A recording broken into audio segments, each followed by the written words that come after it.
Šiandien susirinko į antruosius debatus. Jų tema yra gynybos politika, krašto apsauga ir visuomenės saugumas. Antrųjų prezidentinių debatų dalyviai eilės tvarka. Giedrimas Jeglinskas, labas vakaras. Labas vakaras. Gitanas Nausėda, labas vakaras. Labas vakaras. Andrius Mazuronis, sveiki. Labą vakarą.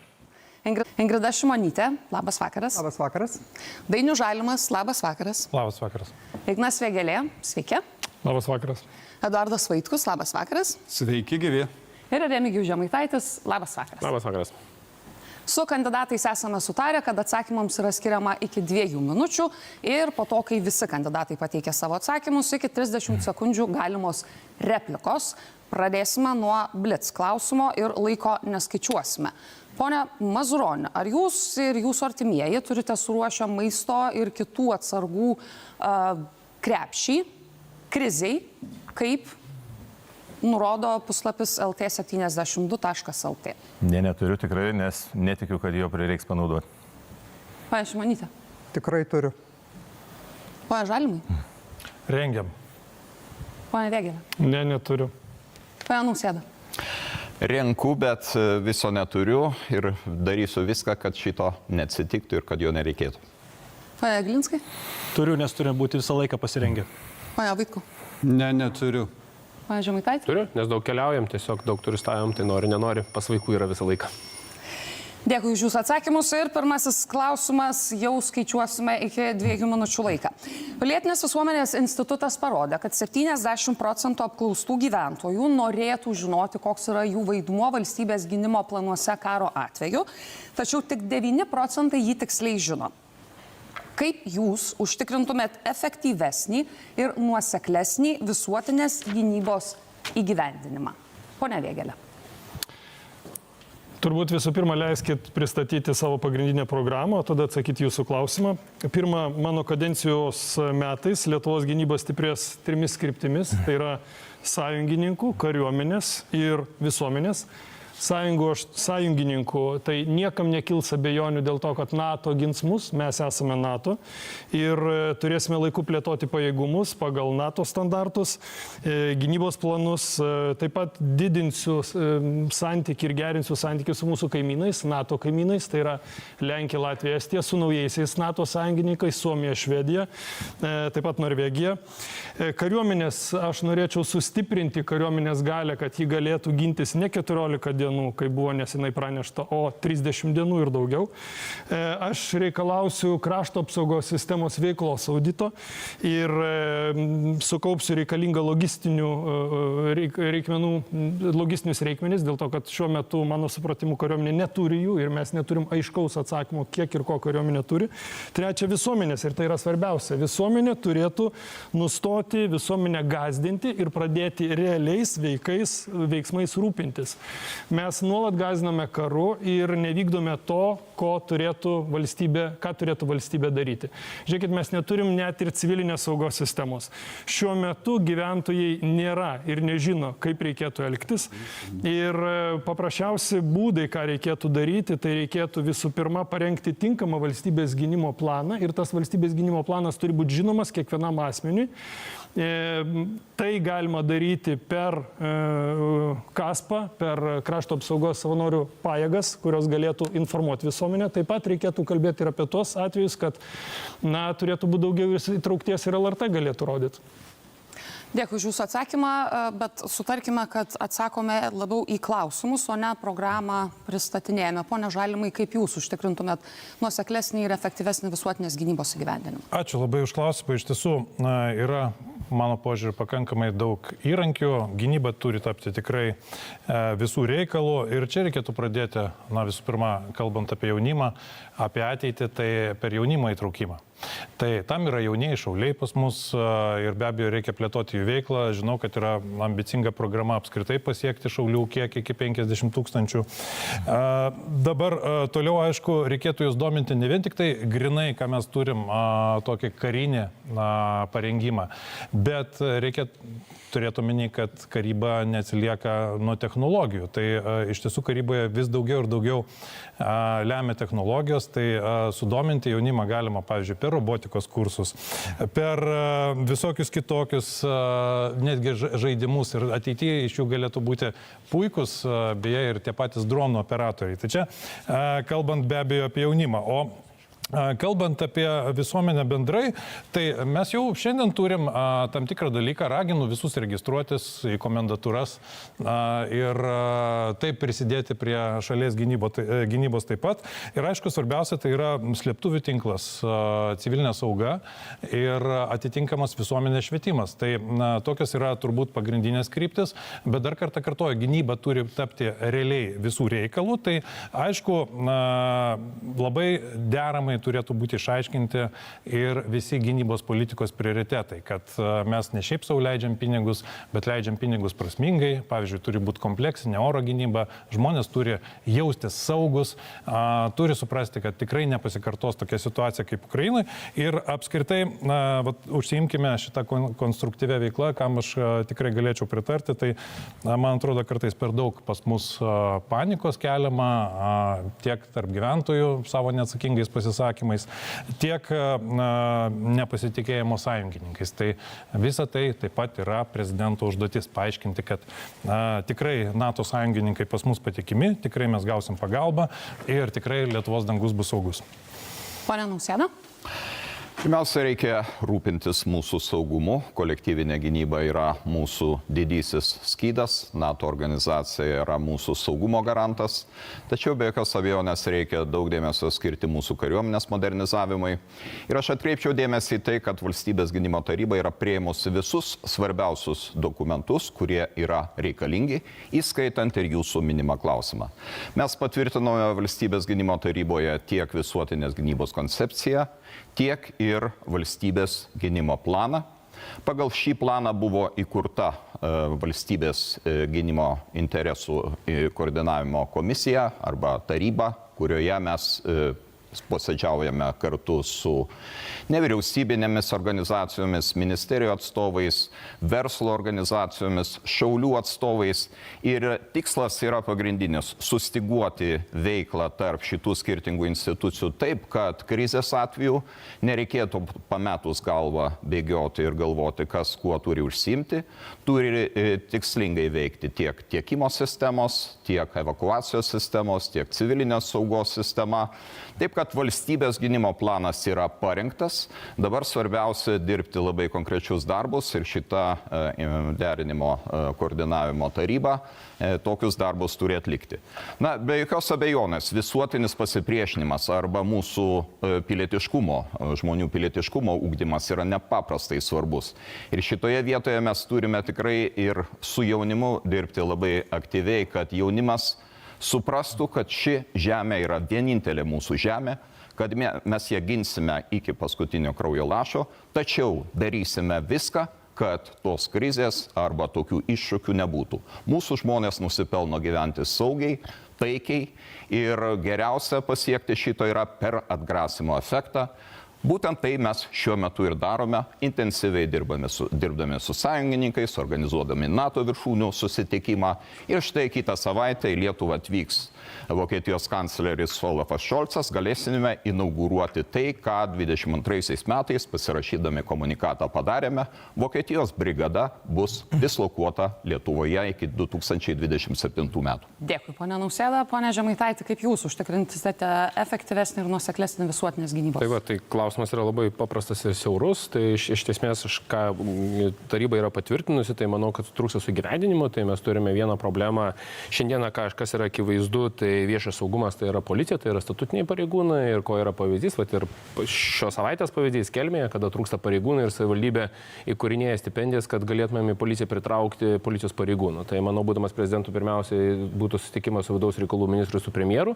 Tai yra ta policijos reforma, kuri padaryta buvo prie Sauliaus Skvernelio, buvo labai ydinga, labai žalinga ir valstybės saugumo prasme jinai atnešė didelę nelaimę. Tai vienas dalykas. Antras yra dalykas, mes labai daug koncentruojamės dalykinį ugdymo mokyklose, bet kažkodėl mes nešnekam apie patriotinį ugdymą. Tai tiek manau, tiek Dainiui, tiek Andriui, tiek kitiems kolegoms teko tais senesniais laikais, kaip ten sako, mokintis mokyklose vadinamą tą saugumo karinę parengtį, tada, kada tu žinojai savo rajoną, žinojai, kur yra šliftuvės, tu žinojai, kur yra galų gale pralaidos, tu žinojai, kur tu gali pasislėpti ir tai buvo pakankamai detaliai informuota. Netgi dabar aš pas save šilutį šilalį labai kuo puikiausiai žinau, kas kaip kur yra.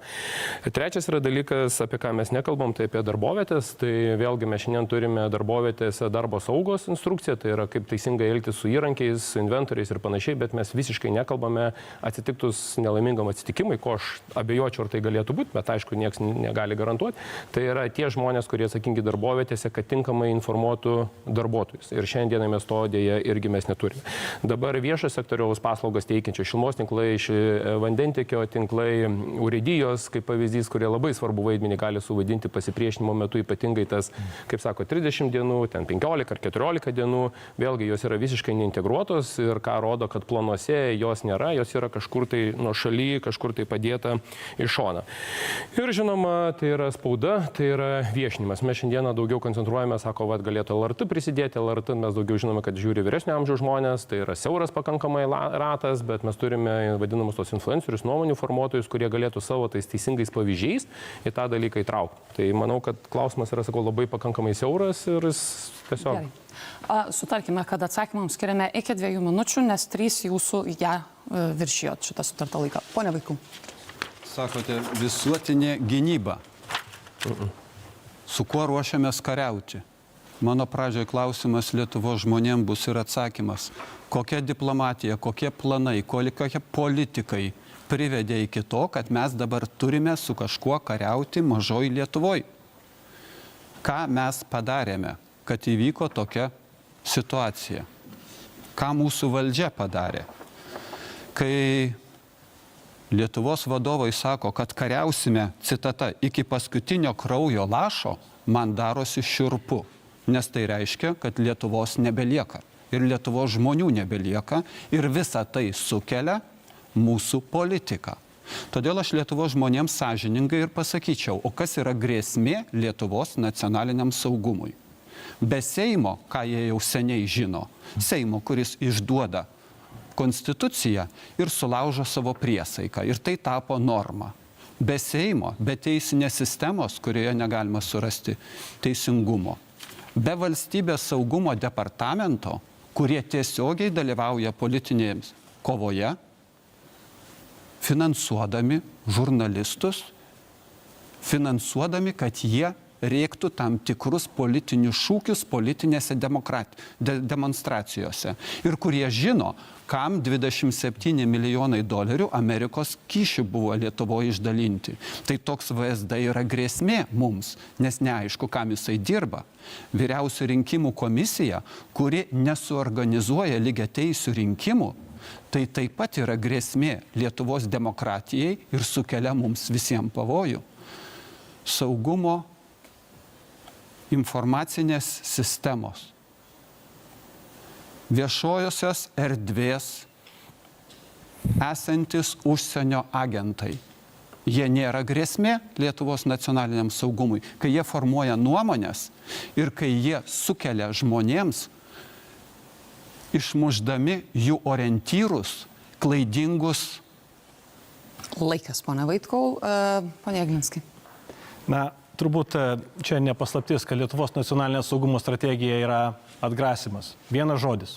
Dabar yra 3 kintamieji, kurie padaro tą atgrasimą veikiantį. Ir jis privalo suveikti. Ukrainai nesuveikia, mes turim karą. Pas mus jis privalo suveikti. Pirmas dalykas - mūsų kariniai pajėgumai.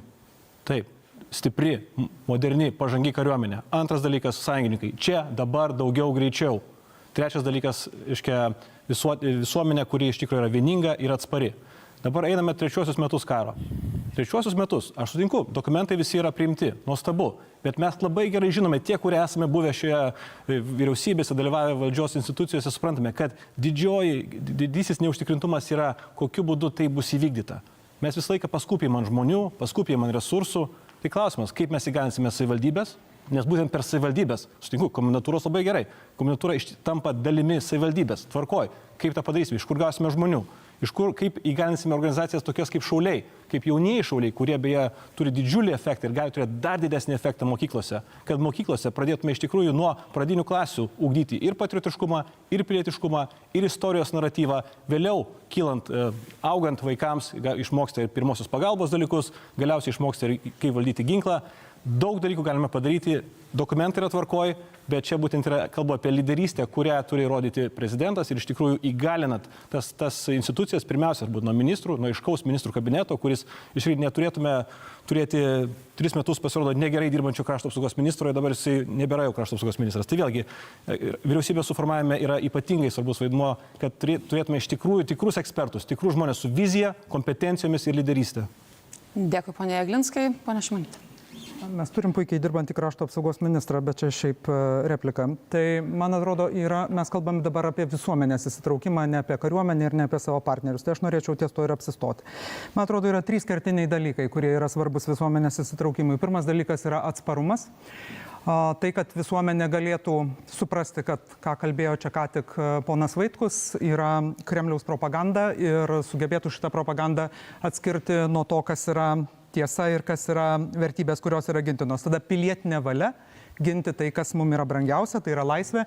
Ir trečias dalykas yra žinios ir įgūdžiai. Ir čia jau kiekvienas turi pagal savo žinias ir įgūdžius arba pagal norą juos tobulinti arba juos plėtoti, pasirinkti kokią kryptį, kokią formą dalyvavimo visuotiniai gynyboje norėtų plėtoti. Nes šiaip jau tos informacijos atsivertus ar vyriausybės puslapį, ar krašto apsaugos ministerijos puslapį tikrai galima rasti iki tokio detalumo, ką man daryti, jeigu aš esu senjoras, ką man daryti, jeigu aš esu mama vieniša su vaiku, ką man daryti, jeigu aš esu programuotojas, ką man daryti, jeigu aš esu medikas, todėl kad vieni žmonės yra mobilizacijos užduotis turintys, kiti gali prisidėti prie nevyriausybinio organizacijų ir tie patarimai yra sudėlioti. Labai svarbus dalykas, kuris prasidėjo prieš keletą dienų, tai yra registracija žmonių, kurie norėtų registruotis į komendantūras. Ir tai, ką mes matome šiandien, kai jau turime daugiau negu 1000 žmonių, kurie išreiškė valią užsiregistruoti ir prisidėti prie šito proceso, manau, kad tai sako, jog žmonių interesas dalyvauti, rasti savo vietą valstybės gynime yra labai matomas. Ir tai yra svarbu beje ne tik tada, kai mes kalbame apie karinės grėsmės, bet ir tada, kada mes kalbame apie civilinę saugą arba kažkokias civilinės katastrofas, kažkokias avarijas, nes išgyvenimo krepšis gali būti reikalingas ir tokiu atveju. Nors mes visi čia kalbame ir norime būti tikri ir norime užtikrinti, kad nereikėtų panaudoti to krepšio prasčiausiamis aplinkybėmis, tačiau jį turėti verta ir dėl mažiau dramatiškų aplinkybių. Pone Mazuroni, kaip jūs užtikrintumėt efektyvesnį ir nuoseklesnį visuotinės gynybos principą įtraukiant visuomenę? Tai pats lengviausias dalykas atsakinėti paskutiniam, kai jau visi viską pasakė, tikriausiai, nes pakankamai siauras ir specifinis klausimas, bet vis tik keletą tokių pastabėlių. Ministrė pirmininkė, dėl sėkmingai dirbančio krašto apsaugos ministro sutinku, bet labai gaila, kad jis sėkmingai dirba tik pastaruosius keletą mėnesių, ne visą šią kadenciją, o 3,5 metų dirba tikriausiai, kaip suprantu, mažiau sėkmingas ministras. Matyt, iš to ir turim tam tikras pasiekmes. Dabar apie visuotinį gynybės principą, kas labai svarbu ir kas dar nebuvo pasakyta. Sėkmingai įgyvendinti visuotinės gynybos principą bus tiesiog neįmanoma, jeigu visuomenė nebus motyvuota. Ir pati iš pačios visuomenės neišeis poreikis tų principų įgyvendinimui. Ir čia jau aš norėčiau šiek tiek gal ugnies į žibalą įpilti ir tokia kaip priekaištėlė ir ministrė pirmininkė ir prezidentui Gitanui pasakyti, kad kai saugumo temos yra daromos politiniam priešrinkiminiam temom ir dažnu atveju mėtantis, blaškantis arba kai kuriais atvejais iš vis nežinant aukščiausių valstybės vadovų pozicijos, tai labai stipriai demotyvuoja visuomenę. Ir kai demotyvuoja visuomenę, žmonės tiesiog nesupranta, kas darosi. O kai žmonės nesupranta, kas darosi, tada matyti tuos visuotinės gynybos principus įgyvendinti arba ją stiprinti yra labai sudėtinga. Mes galim prikurti daug įvairiausių teorinių mechanizmų, institucijų, kažkokių struktūrų, kurios tiesiog neveiks, nes iš visuomenės nebus tos valios, matant tam tikrą pakrikimą. Tai čia tokia lengva pastabėlė.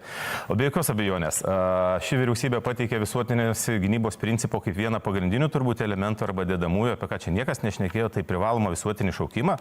Ir tas atvirai šnekama, kad tai viena iš formų, kaip tą visuotinės gynybos principus galima įgyvendinti. Mano nuomonė toks neteisingas požiūris ir aš nepritariu visuotiniam privalomam šaukimui. Aš manau, kad mes turėtumėm kalbėti apie Šaulių sąjungos stiprinimą įvairiausiais aspektais. Ką jau padarė, beje, Seimas priėmė įstatymus tam tikrus, finansavimas yra pasikeitęs, tam tikri kiti struktūriniai dalykai pasikeitė, kas iš principo esam teisingam kelyje, tačiau reikėtų toliau tuo teisingų keliu eiti. Švietimo sistemos pokyčiai, kai kalbam apie patriotiškumo, pilietiškumo ar netgi karinio parengimo nuo tam tikrų klasių įdėgymą kaip privaloma disciplina mokyklose. Bei trečias labai svarbus dalykas, vėlgi, apie ką čia jau visi turbūt šnekėjo, tai komendantūrų tinklo įdėgymas, vėlgi, kurį sėkmingai dirbantis keletą mėnesių ministras sakė, kad jau reikia prieš daug metų padaryti. Tačiau mažiau sėkmingai dirbęs ministras, kuris nuėjo, kategoriškai tam prieštaravo 3,5 metų. Dėkui, primenu, kad atsakymam iki 2 minučių, nes jeigu jūs nesilaikote sutartų taisyklių, tai rinkėjų žiūrovui gali kilti įtarimų ir abejonių, ar jūs jų laikysitės tapę šalies vadovu. Čia aš visiems taikau. Pona Žalimas, kėlėt pirmas. Aš labai trumpai, nes iš esmės tai buvo pasakyta, bet tai tiesiog reakcija į vieną iš pasisakymų. Aš matau, kad visuotiniai gynybai gyvendinti, taip pat ir patrauklumui, kad žmonės įsitrauktų į tą gynybą, taip pat yra labai svarbi kova su dezinformacija. Ir mes tą matom iš šitų debatų. Ir čia ne vien tik tai administracinės pastangos, bet taip pat matyti ir trūksta kai kurių įstatymų, kai kurių šalių pavyzdžių, kad tokios melagienos nebūtų skleidžiamas tiesiog. Vaikų kėlėt.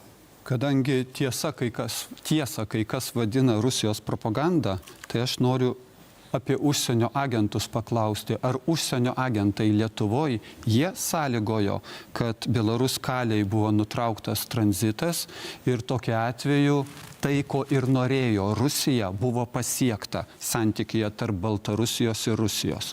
Noriu paklausti, ar tai, kad mes turėjom prezidentę, kuri nesutiko pateikti informacijos ir todėl Rusijos federacija atsisakė pranešti, ar jinai dirbo 91 metais Vašingtone TSRS ambasadoje. Vaikau, prezidentės dėja čia nėra, jei jūsų repliką ir klausimus atsakyti negali, ponia Nausėda, jūs irgi keliat ranką. Aš tiesiog reaguodamas į tai, ką ponas Mazuronis pasakė, noriu pasakyti, kad valstybės gynimo planas ir yra tas kelias, kaip informacija apie tai, ką turi būti daryti žmonės, ką turi daryti nevyriausybinės organizacijos, verslo organizacijos, jis būtų nuneštas iki pačios apačios. O pilietinis pasipriešinimas, pilietinis sąmoningumas, tai yra kiekvienos dienos mūsų visų darbas, gerbėmieji. Ir aš pats tą darau, keliaudamas po įvairias Lietuvos mokyklas, susitikdamas su mokiniais ir kalbėdamas apie tai, kas jiems iš tikrųjų yra brangu. Dėkui, Lietuva, Nausėda, tėvynės meilė ir tėvynės gynimas. Na, turbūt prezidentas gerai, kad susitinka su moksleiviais ir pasakoja jiem, kas yra tėvynės meilė, bet turbūt prezidento pareigos būtų svarbiau suorganizuoti tokią sistemą, kur yra, jeigu jinai yra nustatyta labai aiškiai, yra įvairių institucijų, kurios darytų tuos darbus, kurios įgyvendintų valstybės gynimo planą, kurios pasiektų visuotinės gynybos principą. Ir problema turbūt pagrindinė yra ta, ir čia gerbiama Šimonytė premjerė minėjo apie tai, apie labai gerus teorinius 3 dalykus, o aš pacituosiu rezultatą va šitos 4 metų valdymo jūsų. Jei Lietuvą užpultų kitas šalis, ar jūs gintumėt, aš parodysiu tiesiog. Laikykime laiko, ponia Mazuronį, jūsų replika. Jeigu jūs pradėtumėt nuo replikos, o nepradėtumėt labai iš tolo, tikrai laiko pakaktų, ponia Mazuronį. Tikrai pat bandysiu stupyti 30 sekundžių. Žiūrėkit, tai labai teisingai teoriniam lygmenį visi išnekam, kad visuomenė turi būti informuota. Tačiau praktikoje tas neveikia kol kas pas mus. Ir akivaizdu, kad turbūt net nelabai yra kas atsakingų už tai. Ne per seniausiai teko būti su dabar gerai dirbančiu ministru, kuris dar buvo mūsų komiteto pirmininkas Suomijoje ir matyti, kaip sistema veikia ten. Kiekvienas namų ūkis gauna po atskirą leidinuką, kuriame labai aiškiai paprasta žmonių kalba yra išdėstoma, kokiu kriziniu atveju, kas ką turi daryti ir kas kur turi eiti. Kodėl pas mus ten, nežinau, krizių valdymo centras yra prie vyriausybės, negali lygiai tokių pačių dalykų daryti. Pane Šimonytė. Na, man atrodo, kad vis tiek, kai mes lyginamės, tai turėtumėm lygintis su truputį palyginamais pavyzdžiais. Kai jūs lyginate su Suomija, kuri būdama neutrali, nepaisant to 50 metų, ruošiasi grėsmėm, kurias visada suvokia kaip realias, tai man atrodo įdirbis jau pats už save labai dažnai tokiais atvejais kalba. Manau, kad tai, ką mums pavyko padaryti per šios pastaruosius porą metų, yra tai, kas galėjo būti padaryta prieš 20 metų, bet nebuvo. Pažemtai. Replika, gerbiama Ingrida Šimonytė, kai 2009 metais po Dalios Grybauskaitės jūs tapote finansų ministrė, tai ko gero prisiminkite NATO finansavimą. Tai jūs NATO finansavimą su Rasa Juknevičienė prieš akį ir Dainius Žalimas gali pasakyti, nes tuo metu bendradarbiavo ir dirbo prie Rasos Juknevičienės, buvo NATO krašto apsaugos finansavimas 0,52 ir 0,62. Tai nebesimėtikite akmenų, kas buvo padaryta ir ko nepadaryta. Tiesiog žiūrėkim šiek tiek į priekį ir pozityviai. Nebebaidykime tų žmonių su kažkokiais karais ar polimais. Šimonytė, reaguosit? Galiu reaguoti, pradedant nuo faktinių aplinkybių, kas matyt ponui Žemaitaičiui yra neįkandamas dalykas, nes tarp manęs ir Dalios Grybauskaitės buvo turbūt kokie 4 finansų ministrai, bet šiaip jau, jeigu jūs labai gerai prisimenat krizės laikus, tai gal tada užskaitysite vyriausybę ir dabartinį krašto apsaugos finansavimą. Labai gerai, Ingrida, kad teisingai jūs pasakėte, jūs, kai Dalia Grybauskaitė tapo prezidentė, jūs buvote iš karto paskirta finansų ministrė. Ir 2009 m. gruodžio mėnesį jūs išimties tvarka 2K principų iš Leo Valtai išpirko akcijas ir sumokėjote Maksimai. Aš atsiprašau, 850 milijonų. Kad vėl turiu jūs taisyti, bet mane ministrė paskyrė prezidentas Valdas Adamkus. Gerai, viskas, sustabdykime diskusiją tarp jų dviejų, nes ponas Jeglinskas dar neturėjo savo teisės į repliką. Prašau. Net aš tik norėjau, gerbiamai premjerė, replikuoti, kad karas vyksta 2,5 metų ir iš tikrųjų tai, kad 3,5 metų veikia ministras, kuris iš tikrųjų pasirodo neveikia gerai, tai yra tikrai, manau, gėda mūsų šaliai ir tai neturėtų būti priimtina šiais laikais, kai yra tokios grėsmės. Kitas dalykas, konkretesnis, dėl visuomenės saugumo reikalingas savininkas, kas atsakingas horizontaliai, kuris gali sutelkti institucijas iš įvairių sričių, gauti resursus, gauti visus žmonės, ką reikia ir iš tikrųjų būti atsakingas, su kurį galėtume pakviesti čia ir įsiaiškinti, ką reikia daryti, užduoti užduotis jiems. Gerai, eikime ko gero prie kito klausimo. Dėl Šaulių sąjungos. Galiu? Čia yra, bandom ne apie Šaulių sąjungą, dabar buvo apie visuotinę gynybą. Atsakyti replikuojat į kurį? Jeglinskui apie pasidžiaugimą dėl Šaulių sąjungos. Tai labai trumpai. Nes Šaulių sąjungos vadovas viešai diskutuoja, kaip nužudyti signatarą Zigmą Vaišvilą. Ir mes visi toleruojam tai. Gerai, bet Šaulių sąjungos vadovo čia vėlgi nėra, nekalbėkime apie žmonės, kurių čia nėra ir nesisvaidykime kaltinimų žmonėm, kurie negali atsakyti. LRT eteryje speciali prezidento rinkimų agitacijai skirta laida, suderinta su vyriausioje rinkimų komisija ir parengta pagal jos taisyklės. Eikime prie kito klausimo. Pone Mazuroni, kokia yra jūsų pozicija privalomo visuotinio šaukimo klausimų ir ar turėtų būti panaikintos visos išimtys? Gerai, universitetus ir mokyklas baigusiam jaunuoliam, aukšto lygio sportininkam, menininkam ir visos kitos. Tai aš jau savo pirmam atsakymę turbūt šiek tiek dalinai paliečiau šitą klausimą, tai mes Darbo partija ir savo priešrinkiminiai programoje ir dabar labai aiškiai laikomės tos pozicijos, kad mes nepritarėm visuotiniam privalomam šaukimui dėl labai paprastos priežasties. Mes pritarėm tą, ką vyriausybė siūlo dėl profesinės kariuomenės aprūpinimo, tinkamo sukomplektavimo, aprūpinimo ir sunkia ir lengvąją ginkluotę panašiem dalykam. Mes pritarėm tarptautinio kontingento buvimo Lietuvoje, tačiau kai kalbam apie visuotinę privalomą šaukimą ir apie tą modelį, kuris dabar yra siūlomos vyriausybės, tai yra 6 mėnesių trukmės, turbūt visiems akivaizdu ir mūsų kariuomenės vadovybė beje ne vienus ir ne 2 metus ir kadencijas turbūt ne vieną ir ne 2 aiškindavo, kad 9 mėnesiai yra per trumpas laiko tarpas tam, kad šauktinis įgytų kažkokius elementarius bazinius įgūdžius. Sutrumpinus tą terminą iki 6 mėnesių, kas yra dabar siūloma, ir padidinus šaukimą iki, nežinau, visuotinumo, tai ten turbūt būtų kiek ten 8-10 tūkstančių tų šauktinių. Mes neturėtumėm infrastruktūros, B, tas dalykas labai ir labai brangiai kainuoja. Ir jeigu po 6 mėnesių mes išleisim žmonės, kurie realiai nebus pasiruošę vykdyti elementarių kažkokių bazinių kario funkcijų, pinigai bus išmesti į balą. Ta reikia labai aiškiai pasakyti. Greta to, po 6 mėnesių, kai mes priruošę, sako, bus aktyvusis rezervas papildytas, tvarkoj, bet tada tą aktyvų rezervą mes turim dar kartelį, kas keletą metų, nežinau, kas kiek, kas 3, kas 5 metai, vėl permokinti, pertreniruoti ir panašiai. Tam reikalinga poligonai, instruktoriai, karinis aprūpinimas ir visi kiti panašus dalykai, ko mes šiai dienai neturim. Vien tam, kad užpildyti pirmus 2 prioritetus, bent jau. Todėl mes labai aiškiai sakom, kad visuotinis privalomas šaukimas yra brangus dalykas, kuris neduoda tiek pridėtinės vertės krašto apsaugai ir mūsų apginamumui, kiek galėtų duoti tas lėšas investavus, nežinau, į oro gynybos sistemą, į priešlaivinę sistemą, į kažkokią dronų gamybos kažkokius pajėgumus, gynybos pramonės vystymą ir panašius dalykus, kurie investavus tuos pinigus duotų grąžą pakankamai greitai ir daug didesnė, nei kad duotų visuotinis privalomas šaukimas. Dėkui, ponia Šimonytė. Na, paskui gerbiamas Andrius nuvažiuos į Suomiją, pasižiūrės, kokio dydžio Suomijoje yra rezervas ir sakys, o kodėl mes neturim tokio rezervo kaip mažina Suomija. dabar, šaukimą mažina. Duokim pasisakyti iki 2 minučių nepertraukiant. Leiskit man pabaigti. Tai, kad nėra infrastruktūros tiek, kad mes galėtumėm iš karto pereiti prie visuotinio privalomo šaukimo, žinoma, kad tai yra faktas, tačiau tai yra ne motyvas tos infrastruktūros nekurti ir nerengti instruktorių, kurie turėtų mokyti šauktinius ir paskui atitinkamai taip pat į rezervą nuolat atnaujinti įgūdžius. Tai vienareikšmiškai tai yra vienas iš esminių sudėtinių dalių apskritai šalies visuotinės gynybos principo, kad mes turime kuo daugiau žmonių, kurie yra pasirengę ginti tėvynę esant reikalų ir dėl to visuotiniam šaukimui be jokios abejonės pritariu, tik tai tiek, kad jo įgyvendinimas galimas etapais ir tuos etapus reikia susiplanuoti, tą vyriausybė yra ir padariusi ir tais etapais reikia judėti prieki. Pane Nausėda, kokia jūsų pozicija privaloma visuotinio šaukimo klausimų ir ar reikėtų panaikinti visas išimtis? Mes kažkaip mėginame išpešti vieną dalį iš konteksto vietoje to, kad kalbėtume apie visas mūsų kariuomenės dalis. Tai pirmiausia, atkreipčiau dėmesį, kad pagal visas kariuomenės dalis mes nepasiekėme tų maksimalių dydžių, kuriuos siekiame. Profesionalioji mūsų kariuomenė vietoje to, kad sudarytų 13 tūkstančių, nesudaro net ir 12 tūkstančių. Šauktinių mes surenkame šiuo metu 3,5, 3,800 vietoje 4 tūkstančių. Savanoriškoji kariuomenės dalis 6 tūkstančiai, todėl mums labai sunku kalbėti apie tuos 28 tūkstančius kaip Lietuvos kariuomenė, kol mes te turime vos persiritusi skaičių per 20 tūkstančių. Todėl visuotinio šaukimo reformai sakau taip. Žinoma, tai turi būti įgyvendinta protingai.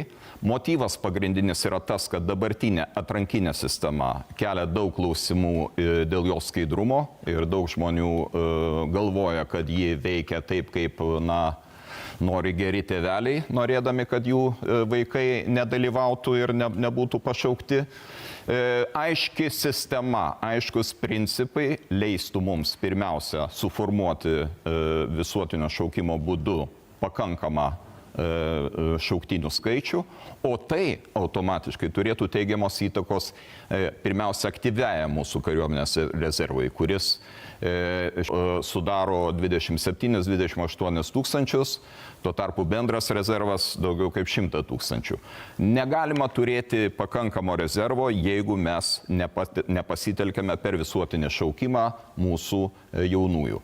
Tačiau žinoma, kad reikia įgyveninti ir ne tik tai infrastruktūros projektus, ir tam reikės apie 580 milijonų eurų tam, kad jaunuoliai visuotinių šaukimo būdu būtų pakviesti. Bet ir intervalą reikia sumažinti. 18-22 metai tai yra tas intervalas, mes kalbame su jaunuoliais, jie patys sako, kad jie norėtų atlikti visuotinę tarnybą, pradėdami studento amžiui. Laikas, pane Vaikų. Visuotinis šaukimas neišsprendžia jokių Lietuvos saugumo problemų ar gynybos problemų. Absoliučiai jokių. Ukrainos pavyzdys, va dabar ir šiom dienom, tą patį pademonstruoja. Patrankų mėsa tvarkoj reikalinga, jeigu mes nusprendžiam kariauti Lietuvos teritorijai. Bet tam ir reikalinga diplomatija, kad to karo nebūtų, jokio karo nebūtų.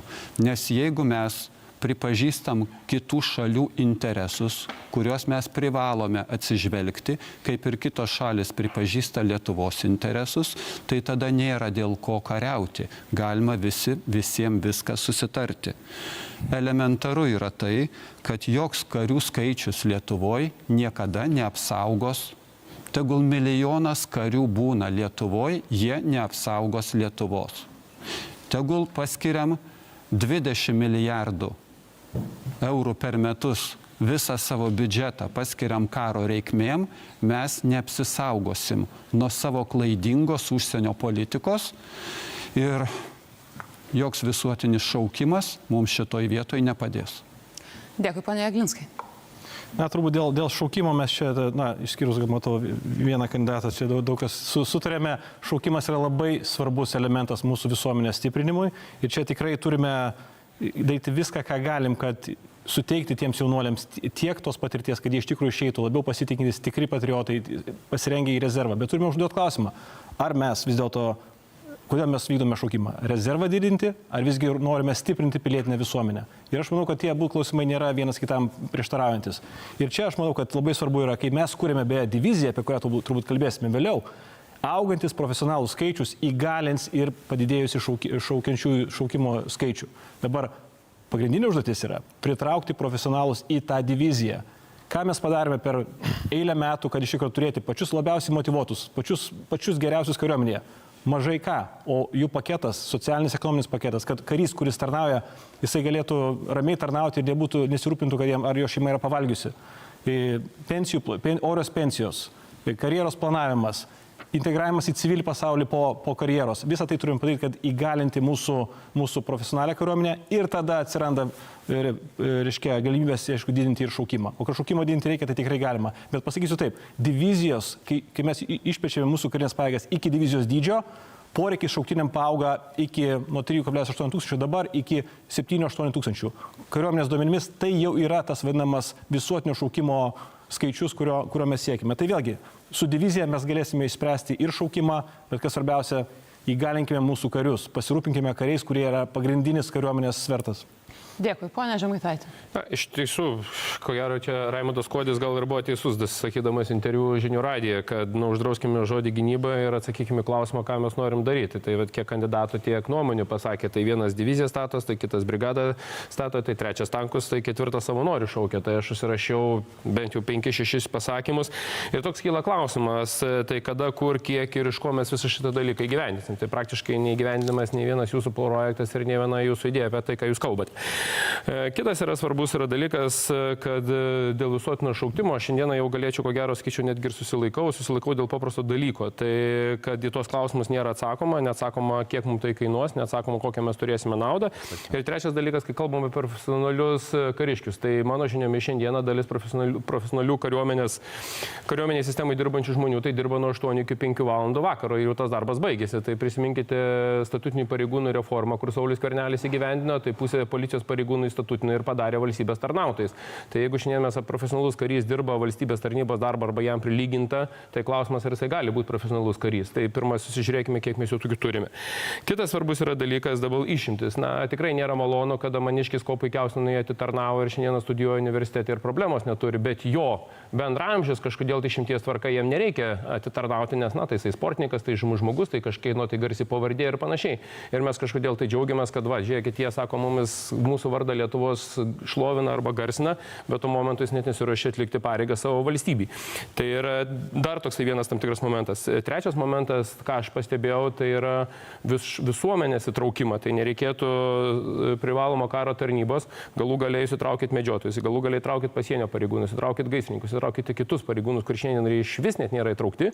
Mūsų medžiotojai šiandien yra didžiausia, ko gero, visuomenės grupė, kur geriausia yra ginkluota, turinti pačią moderniausią techniką ir nuo gegužės 1 dienos dar tą techniką papildomai galėjo įsigyti. Absoliučiai, aš tikrai pasakyti, per šitiek metų mes net nebuvom pakviesti net niekur sudalyvauti. Gerai, tai yra ponia gėda. Žemaitaitė, laikas. Pone Žalimai, kaip jūs vertinate šitą privalomo visuotinio šaukimo idėją ir ar jūsų manimų reikėtų atsisakyti visų išlygų? Tai tikrai nenoriu nukrypti į lankas apie medžiotojus ir panašias žmonių kategorijas, bet ką aš galiu pasakyti? Man atrodo, atsakymas glūdi pačioje Konstitucijoje. Visi piliečiai turi karo prievalę. Kažkada Konstitucinis teismas 2017 metais net išaiškino, kad net dvasininkai negali būti atleisti nuo karo prievalės, bet mes suprantam ribotas valstybės galimybės, tai jas tiesiog reikia didinti. Ribiniai skaičiai auga kasmet ir akivaizdu, kad matyt mes prie to tikro visuotinumo vis tiek prieisim, jeigu mes rimtai užsibrėžę, dar kartą pabrėžiu, rimtai užsibrėžę, tai su atitinkamu finansavimu ilgainiui sukurti nacionalinę diviziją. Man tik tai norėtųsi papildant pasakyti, kad man dažniausiai tokį rūpestį kelia, kad mes tą visuotinį šaukimą ir apskritai karinį parengimą įsivaizduojam tokiu gal 20-ojo amžiaus kategorijomis kalbant. Tai tikrai ne visiems būtinas tas, nes mes žinom, kad daug jaunuolių tikrai yra nekokios sveikatos, jie nepraeina sveikatos patikrinimų, bet bet visuotinį šaukimą aš įsivaizduoju, kad taip pat būtų galima kariuomenėje pritaikyti žinias ir tų, kurie pagal fizinį parengimą netinka, bet galbūt pagal intelektinę žinias tinka. Aš jau kalbėjau apie dronų operatorius, kokiu ten jau fizinių pajėgumų reikia. Nes kariuomenė juda į priekį ir, pavyzdžiui, kibernetinių pajėgumų vystimas. Tai čia, va, tokiu būdu mes tikrai galime gyvendinti tikrai visuotinį šaukimą, netgi kartais nepaisydami, kad pagal fizinį parengimą tie jaunuoliai netinka. O šiaip atleidimas pagal konstituciją galimas tik esant objektyviom, išskirtiniam, tokioms kaip, pavyzdžiui, sveikata priežastims. Dėkui, ponia Žalimai, ponia Vėgėlė. Aš nepritariu visuotiniam privalomai šaukimui ir nepritariu dėl labai paprastos priežasties. Lietuva turi labai ribotus finansus, apie tai jau buvo užsiminta. Ir tam, kad mes parengtumėm savo profesionalią kariuomenę, kad jin galėtų dabar skubiai sureaguoti, mes turime investuoti į tą dalyką. Šiuo metu vyksta karas Ukrainoje, todėl mes turėtumėm skubiai rengti savo kariuomenę, kad jin būtų pasirengusi momentiškai, staigiai sureaguoti, jeigu atsitiktų kažkokia nelaimė. Aš galvoju, kad logika, ką dabar turėtumėm daryti, mes turėtumėm investuoti į profesinę kariuomenę, tai yra A, mes turėtumėm investuoti į karinio parengimo kursus ir mano manimu mes turėtumėm taip pat liberalizuoti ginklų įsigijimą tam tikrais aspektais, kad galėtų piliečiai įsitraukti visuotinę gynybą, jeigu taip to reikėtų, bet tą daryti tik taikos ir atgrasimo tikslais. Tai yra, kad potencialus priešas žinotų, kad kiekvienas turi ginklą ir kiekvienas gali apginti valstybę, jeigu atsitiktų tokia nelaimė. Bet turbūt svarbiausia, ką turėtum daryti, tai turėtum daryti investuoti į patriotizmą, į ūkdymą žmonių norą ginti Lietuvos valstybę. Aš bandžiau pacituoti prieš tai pasiekmes tokio, čia galim įvesti visuotinį šaukimą, galim įvesti kokius tik tai norim ten ginklų prisipirkti. Jeigu bus tokie rezultatai, kokie yra dabar, nieks neveiks. Cituoju, jei Lietuvą užpultų kita šalis, ar jūs gintumėte Lietuvą ginklu, gintumėte kitais būdais, laikytumėtės nuo šalyje ar pasitrauktumėte iš Lietuvos. 14% pasakė ginčiau ginklu ir 36% ginčiau kitais būdais. Jūs girdite, koks mažas procentas žmonių apskritai pasiruošęs ginti Lietuvą. Ir niekas nepadėtų, ar visuotinis šaukimas, ar ginklų papildomų įsigijimas. Reikia telkties, visuomenės telkties ir patriotizmo. Paaiškinkite replikos. Taip, aš turiu kelias replikas. Tai jūs sakote, kad reikia visiems išdalinti ginklus ir įdomu, ką žmonės su tais ginklais darys, jeigu jie nebus apmokyti ginti valstybę. Tai kaip jie gins valstybę? Tada vien tik tai ginklais išdalintais pragilais, šaudys bet kur. Tai akivaizdu, kad tam ir yra reikalingas rengimas, tam ir reikalingi įgūdžių formavimo rezerve ir visuotinėme šaukime sprendimai, kad žmogus būtų pasiruošęs ir jis žinotų, ką jisai turi daryti, o ne tiesiog turėtų ginklą ir įsivaizduotų, kad to visiškai pakanka.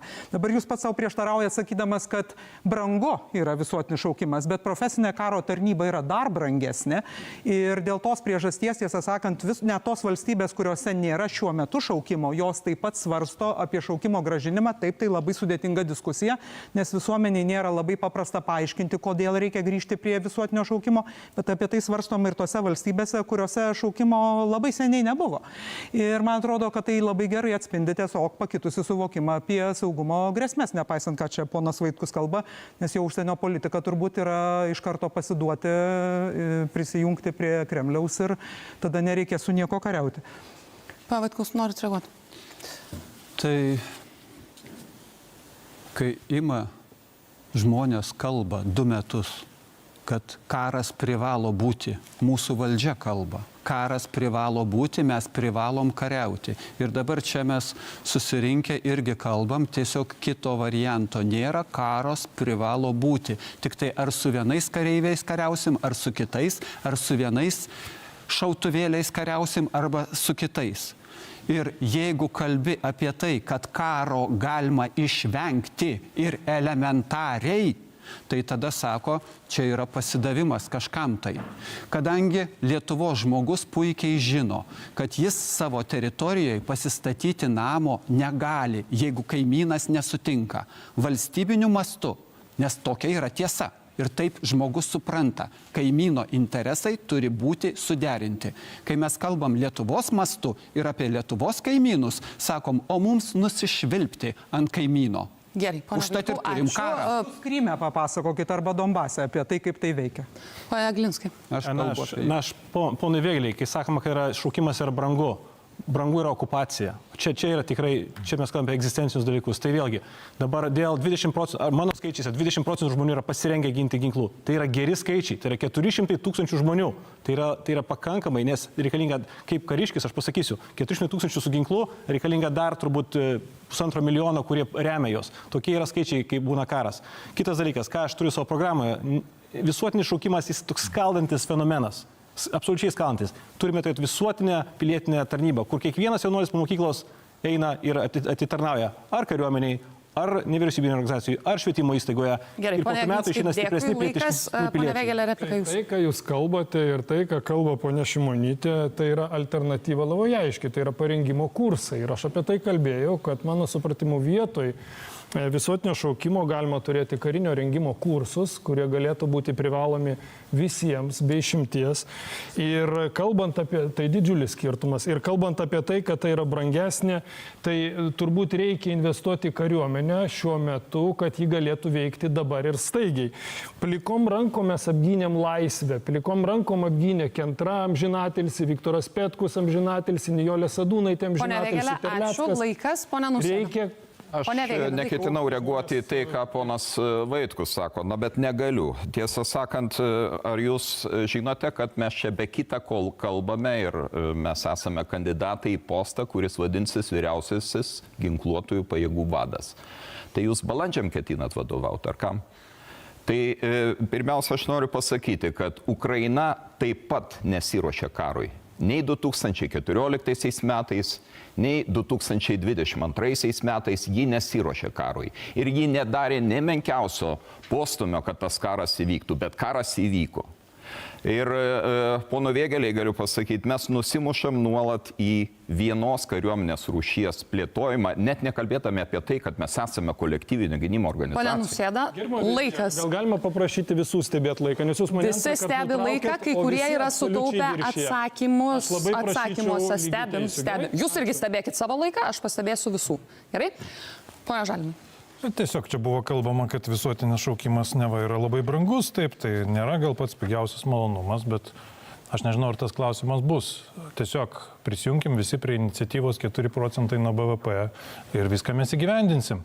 Nes jeigu mes to nedarysim, tai akivaizdu, kad tada gynyba tikrai nebus mūsų prioritetas. Bet aišku, jis egzistuoja šalia kitų prioritetų.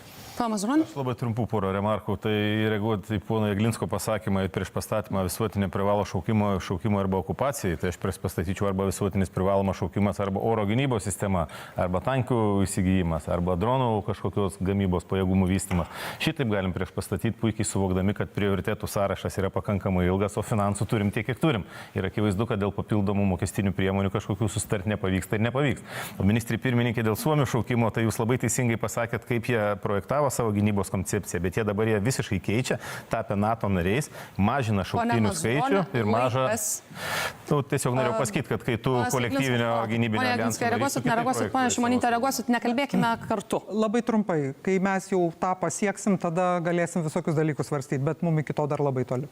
Sakinys. Kandidatas Gitanas Nausėda paaiškino, aš supratau, kad mes jau pasiruošę kariauti ir supratau, kad jau Lietuvos kariai bus siunčiami kovoti už Lietuvos laisvę.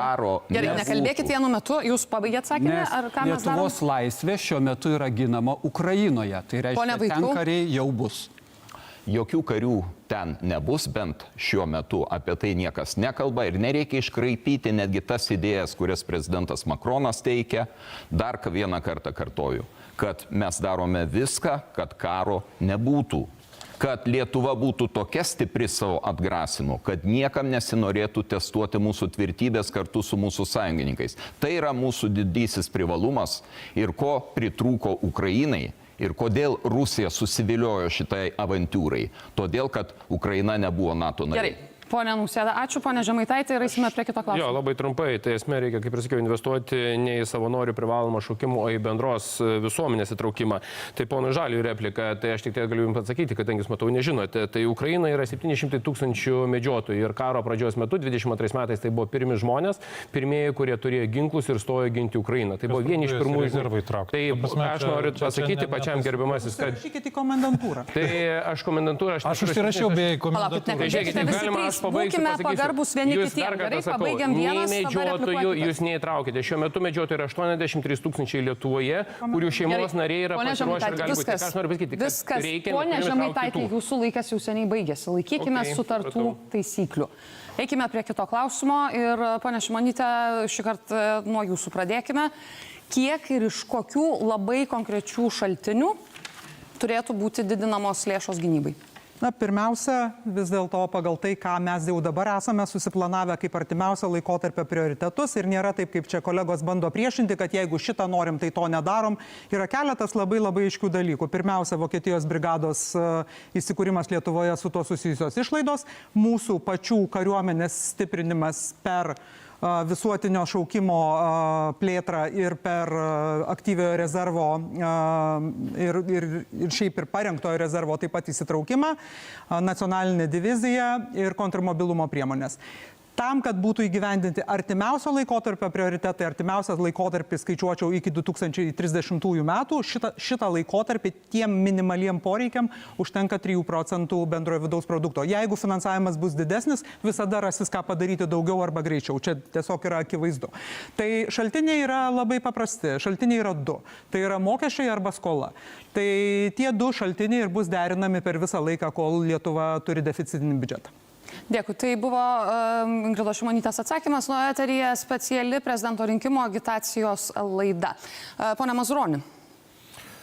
Tai iš tiesų premjerė labai gerai išvardino tos 3 poreikių šaltinius, sakykime taip, arba poreikių vietas, kur tie poreikiai nukreipti. Ir čia mes šiek tiek susidurėm su tokiu konfūzu ir kai diskutuojam ir pas ministrę pirmininkę, žinot, jeigu iš 3 siūlytų tų poreikių 2 tu pritari, bet vienam tu nepritari. Kaip tu gali tada tartis dėl kažkokių papildomų lėšų radimo? Aš kalbu apie visuotinį privalomą šaukimą, kurį tik pakankamai detaliai išdiskutavom. Tiesiog, jeigu tu tam nepritari, nu turbūt kvaila sėdėti prie stalo ir bandyti ieškoti lėšų, kurios skirtos tam.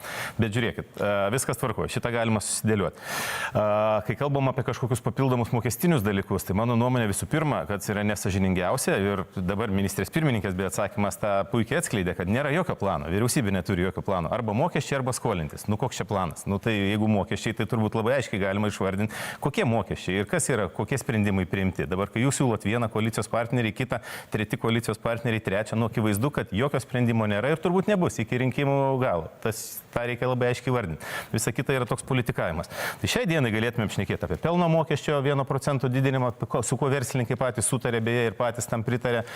Būtų galima kalbėti apie bankų solidarumo mokesčio pratesimą. Matom, reiškia, milijardinį pelną 23 metų. Matom sąlygas, kurios nėra niekur išnykusios, ryšim su tuo, dėl ko solidarumo mokestis ir buvo įvestas. Matom akivaizdų komercinių bankų piknaudžiavimą, didinant įkainius įvairiausiuose segmentuose ir keičiant vienu metu visiuose komerciniuose bankuose mokesčių planus, net ir matant milijardinius planus. Tai šitas yra ir be jokios abejonės skolinimasis. Lietuva yra turbūt viena mažiausia skolą turinčių ES valstybių. Ar ne, čia ministrė pirmininkė tikrai pataisys ir Europos komisija leidžia viršį 3% fiskalinės drausmės taisyklių deficito skaičius, jeigu tos lėšos yra nukreipiamos į krašto apsaugos ar gynybos finansavimą.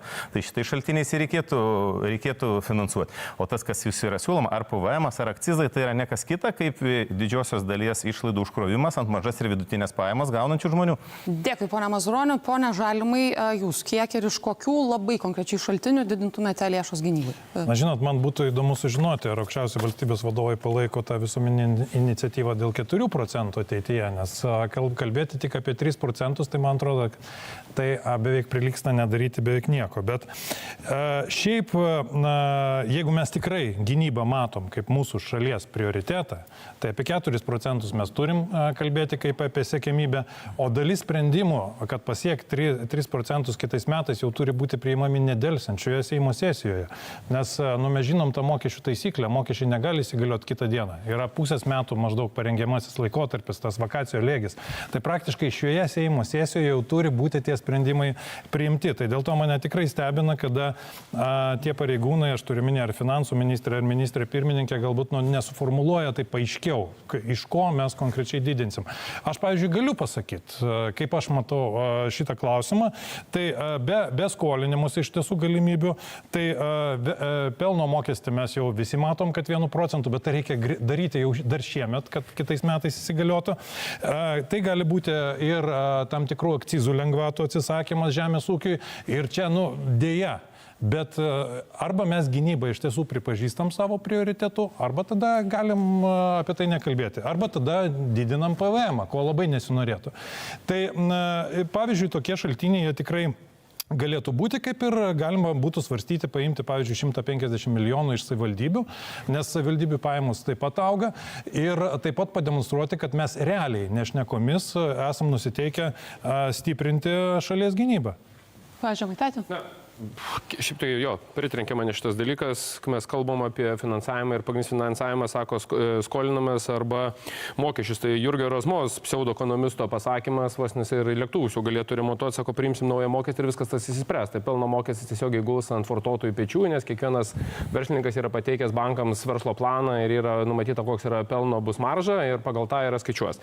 Vienas dalykas. Dabar antras, nuo savivaldybių norite atimti pinigus. Tai šiandien savivaldybės jūsų žiniomis per pirmą ketvirtį jau nerenka gyventojų pajamų mokesčio, nes finansų ministerija numatė per didesnį procentą ir pačios savivaldybės savo pasitvirtino. Trečias variantas, jeigu mes kalbame apie gynybos finansavimą, tai pažiūrėkime Vilniaus savivaldybę valdomą konservatorių Mamuto Valdo Benkunsko. Tai savivaldybė dabar svarstys už 13 milijonų Vilniaus savivaldybėje šalia nacionalinio stadiono už 13 milijonų įrengti Mamutų parką. Tai klausimas yra dabar, tai aš nesuprantu, ar mums Mamutai puls, ar mes kariuomenį turim skirti pinigų, bet matyt taip yra. Tai vis dėlto aš sutinku su profesoriaus Raimundo Kodžio mintimis, ne veltui matyti jisai tą profesoriaus vardą ir yra gavęs. Iš tikrųjų gerbiu šitą žmogų, kuris aiškiai pasakė, dar kartą pacituosiu, jokių mokesčių ir jokių nereikia. Reikalinga elementari kontrolė krašto apsaugos sistemoje ir krašto apsaugos ministerijoje.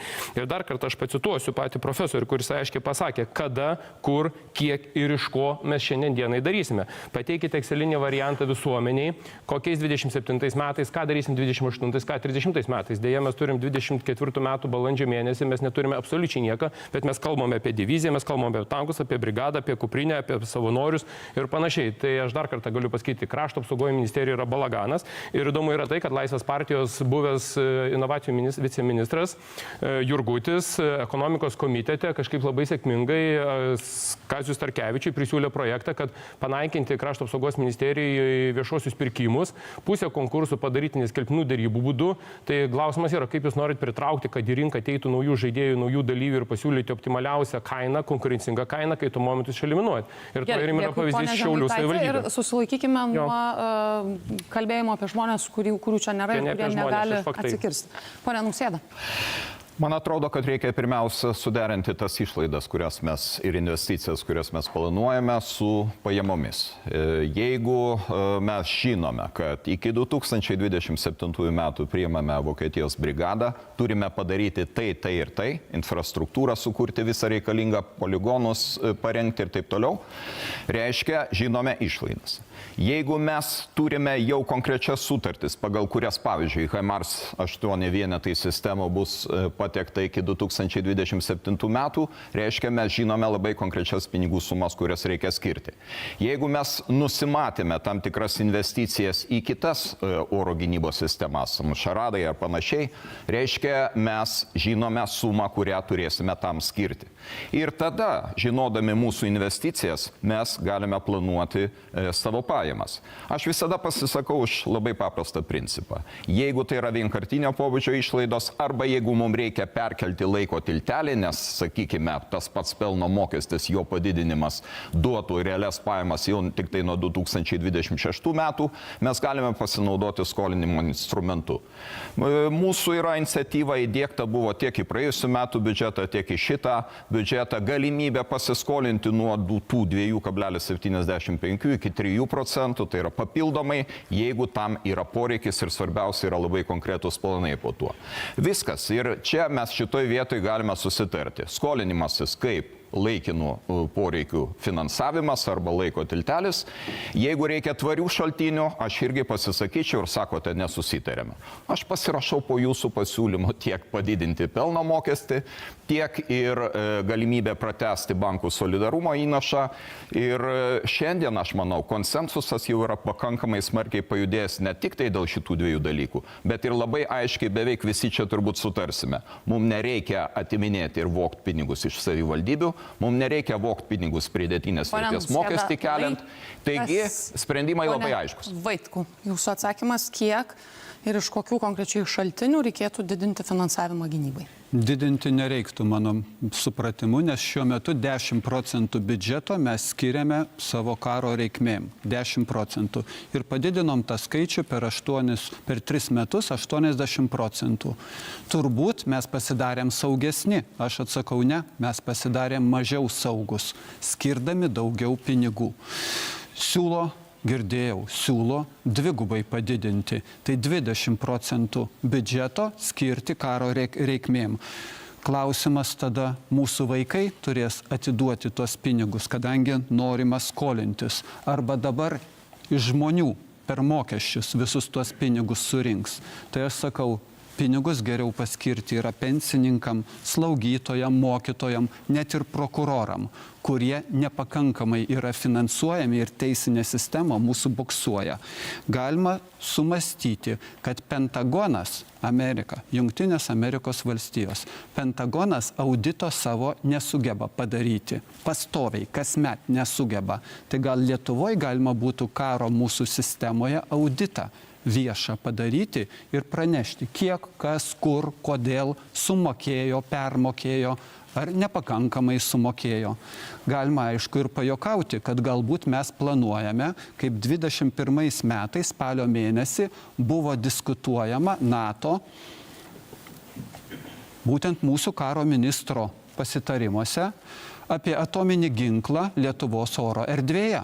Ir tuo metu Vokietijos karo ministrė į klausimą žurnalistės atsakė, kad tai būtų vertintina kaip Rusijos atgrasimo priemonė. Nesvarbu, kad mūsų konstitucija draudžia atominį ginklą. Tai galbūt mes iki to prieisime. Dėkui, ponia Vaitkau. Pone Jeglinskai. Tai pirmiausia, karo ministrų neturime mes, nei Vokietija, nei Lietuva, bet čia tarp kitko. Gynybos ministras. Svarbu yra paminėti, kad iš tikrųjų mes vėl kalbame apie finansus, nekalbėdami apie tai, ką norime padaryti, kokie yra prioritetai. Ir aš pasakysiu tą prioritetą, kaip kariškis ir kaip, kas dar nežino, buvęs NATO vadovybės narys, reiškia, kad oro gynyba yra tas pirmasis prioritetas, pats svarbiausias prioritetas. Ir aš tikrai džiaugiuosi, kad naujasis krašto apsaugos ministras, beje, irgi kalba mano žodžiais, kuriuos pasakiau iškart po valstybės gynimo tarybos sprendimo dėl tankų, kad ne tankai, o oro gynyba yra pats svarbiausias dalykas, nes tai užtikrina ne tik karinių objektų, ne tik infrastruktūros, bet ir visos visuomenės saugumą. Dabar kaip tą įvykdyti? Paprastas dalykas. Kaip ekonomistas ir kaip finansininkas, einame į finansų rinkas, pasiskoliname milijardą ir padarome tą dalyką. Tai esame žemiausiai, pirmūnai kabutėse esame ES pagal neprasiskolinimą, 38% BVP yra mūsų skola, turime pakankamai kur skolintis. Ir pasakysiu, 3,6% yra 10 metų obligacijos. Tai vėlgi viskas yra įmanoma padaryti. O vėliau, jau kalbant apie kitus prioritetus, turime rasti tą kokteilį priemonių. Tiek, aišku, mokesčių reforma, kuri nebuvo padaryta turbūt labai aiškiai, atliepti dabartinį geopolitinę situaciją turi būti perdaryta, tikiu, naujoji vyriausybė tą padarys. Kitas dalykas, aišku, yra ir visi akciziniai, visi solidarumo mokesčiai, šešėlio ištraukimas ir inovatyvi finansai. Viešosios ir privačios partnerystės metodai vykstant infrastruktūrą. Sutinku su prezidentu.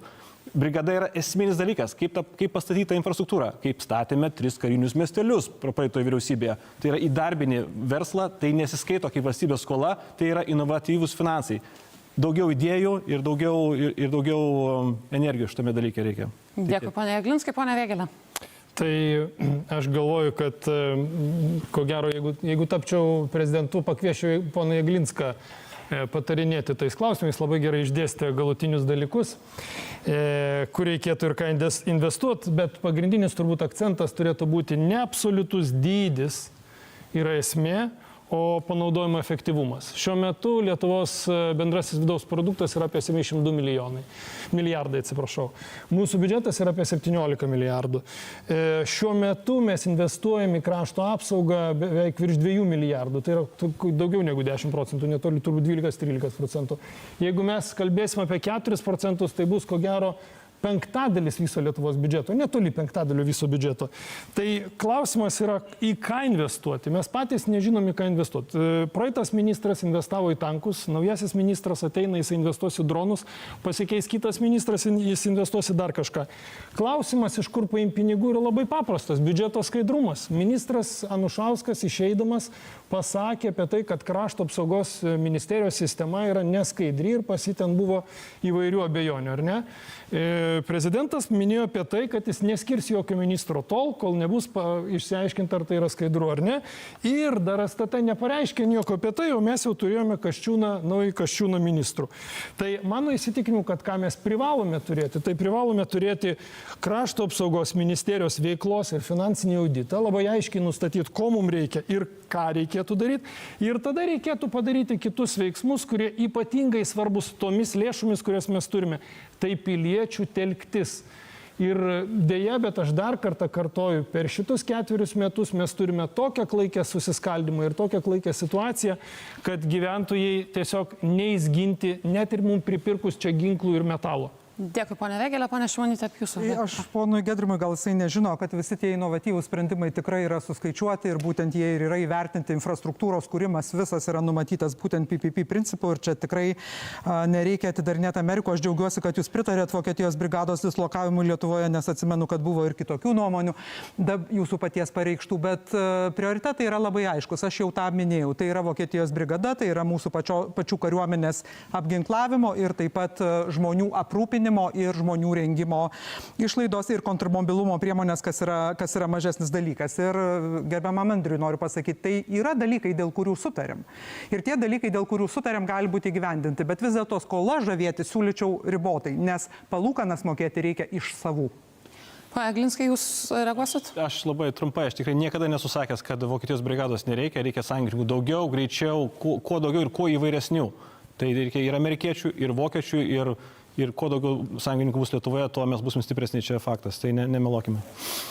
Pone Mazuronė, jūsų reakcija į... Aš dėl palūkanų mokėjimų, aš su tuo sutinku, bet mokesčiai, ar tai pridėtinės vertės mokestis, ar tai akcizai būtų ne iš savų mokėjimas, bet tiesiogiai ir šiai dienai iš tų mažesnės ir vidutinės pajamas gaunančių žmonių, nes jų išlaidų krepšelė tiesiog tie mokesčiai sudaro didžiąją liūto dalį. Bet aš ne apie tai norėjau, aš norėjau pono Žalimo paklausti, čia taip žavisi ta 4% nuo bendro vidaus produkto idėja, tai man tai klausimas, kodėl ne 5 ar ne 6%, tai čia apginamumas mūsų dar padidėtų.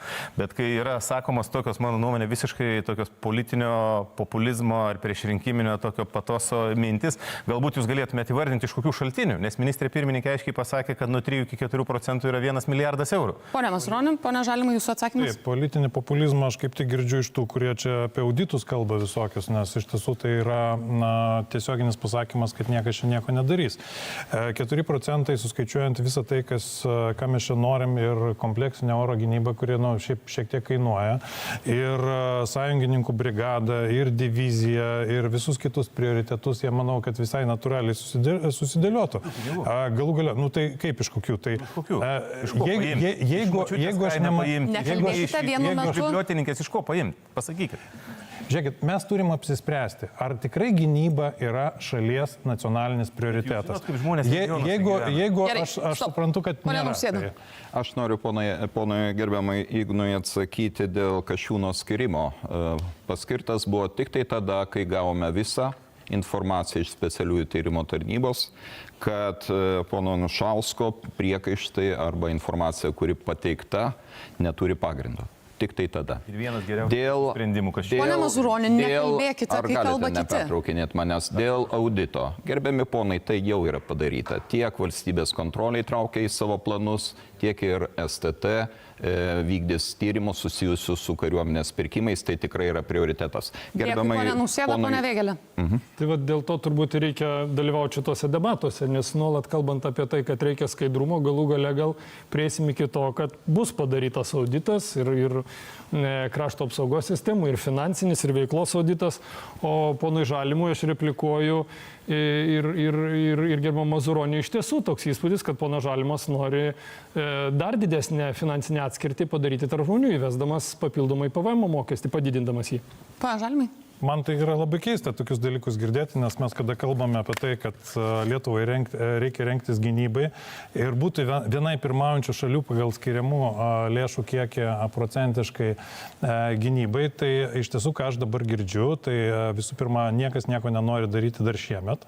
Aš dar kartą pabrėžiu, kad mokestiniam sprendimam yra tam tikrie būtini pereinamieji laikotarpiai, bet kita vertus yra dar vienas mechanizmas, kuris yra visiškai neišnaudotas, jis taip gerokai primirštas, kažkada pripažintas antikonstituciniu, bet šiuo požiūriu jis tikrai nebūtų antikonstitucinis. Ilgalaikiam strateginiam projektam galima nustatyti ir fiksuotus procentus nuo tam tikrų mokesčių.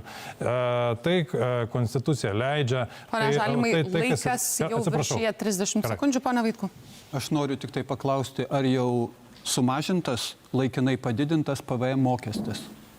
Ačiū. Viskas jūsų. Čia tokia replika. Jūs nereaguosit. Pone Nausėda, jūs dar baigsit? Aš ponui Jaglinskui norėjau pasakyti, kad taip, jūs teisus iš tikrųjų, bet kartais mes dirbtinai iškeliam šitą tankų klausimą, pamirždami, kad mes kūrėme nacionalinę diviziją su tam tikru aiškiu tikslu. Sausumos divizija, sunkioji divizija, neįmanoma be tankų. Taigi kalbame ir apie oro gynybos sistemas, ir apie kovinius sraigtasparnius, ir apie visą kitą. Nes aš esu įsitikinęs, kad negalima pernelyg sufokusuoti dėmesio į vieną ginkluotės rūšį, net jeigu tai būtų dronai. Dronai taip pat nėra visako receptas. Gerai, pone Nausėda, pone Jaglinskį, jūs trumpai replikuojate? Trumpai, tai tikrai nereikia, nei dronai, nei tankai nėra panacėja. Pajėgumų vystimas turi sekti vieną klausimą. Kokiu būdu tai prisideda prie atgrasimo? Kokiu būdu tas pajėgumas duoda tą atgrasimo vertę? Ir tai tą užduoti. Ir oro gynyba yra būtent tas, kas dabar yra pirminio prioriteto, aš manau. Pane Mazuroni. Aš tik trumpą repliką ponui Žalimui apie dalį mokesčio į gynybą. Tai aš noriu tik priminti, kad kai buvo įvestas specifinis mokestis už kelius, berods, tai labai daug laiko praėjo, kai bent dalis to mokesčio nuėjo į kelius. Nors įvedinėję tą mokestį buvo deklaruojama, kad visa ta papildoma suma eis į kelius. Tai kartais taip atsitinka mūsų valstybei ir nebejoju, kad taip atsitiktų ir su jūsų pasiūlymu. Pone Žalimai, bet dviem sakiniais. Aš nežinau, kodėl turėtų taip atsitikti, jeigu yra valstybės biudžetas, jo vykdymas turėtų būti prižiūrimas atitinkamai. Taip atsitinka. Pone Vėgėlė, jūs. Valstybės kontrolė COVID metu pasakė, kad 3 milijardai eurų buvo panaudoti neįstatymų nustatytą tvarką. Bet aš reaguoju į diviziją ir tankus.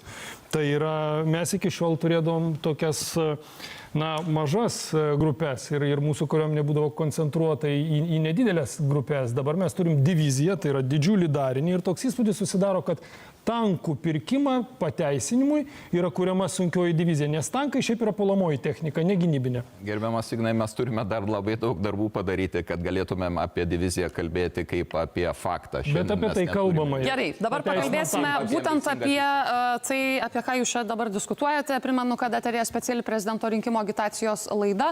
Ir dabar vėl klausimas jums visiems apie tų pajėgumų plėtojimą. Jūsų manimų, kam turėtų būti teikiami prioritetai, kalbant apie įsigijimus ir nuo kokių pajėgumų reikėtų pradėti visą šitą plėtrą. Pone Vaitkau.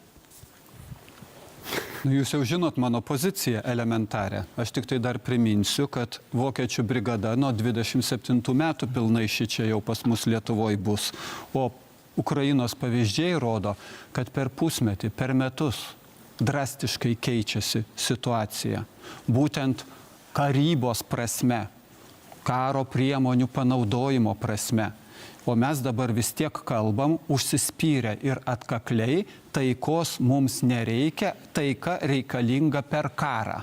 Ir tada mes Vokietijoje pirmi buvo viešai paskelbti tą analizę, kad rusai palauks dar 3, 5, 7 metus ir tada, kai jau mes, vakariečiai, būsim pasiruošę, jau tada rusai tikrai puls. Šitos visos kalbos rodo tik tai vieną.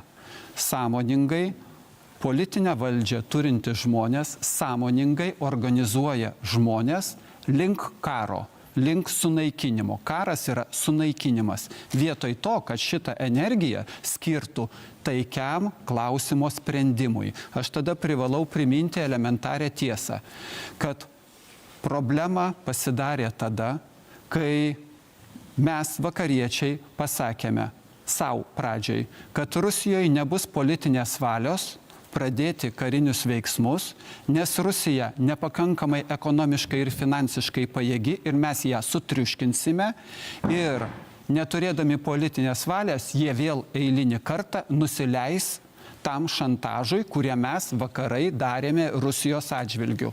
Šantažas pasireiškia tuo, kad mes sakom, o šita šalis dabar bus mūsų karinės struktūros sudėtinė dalis.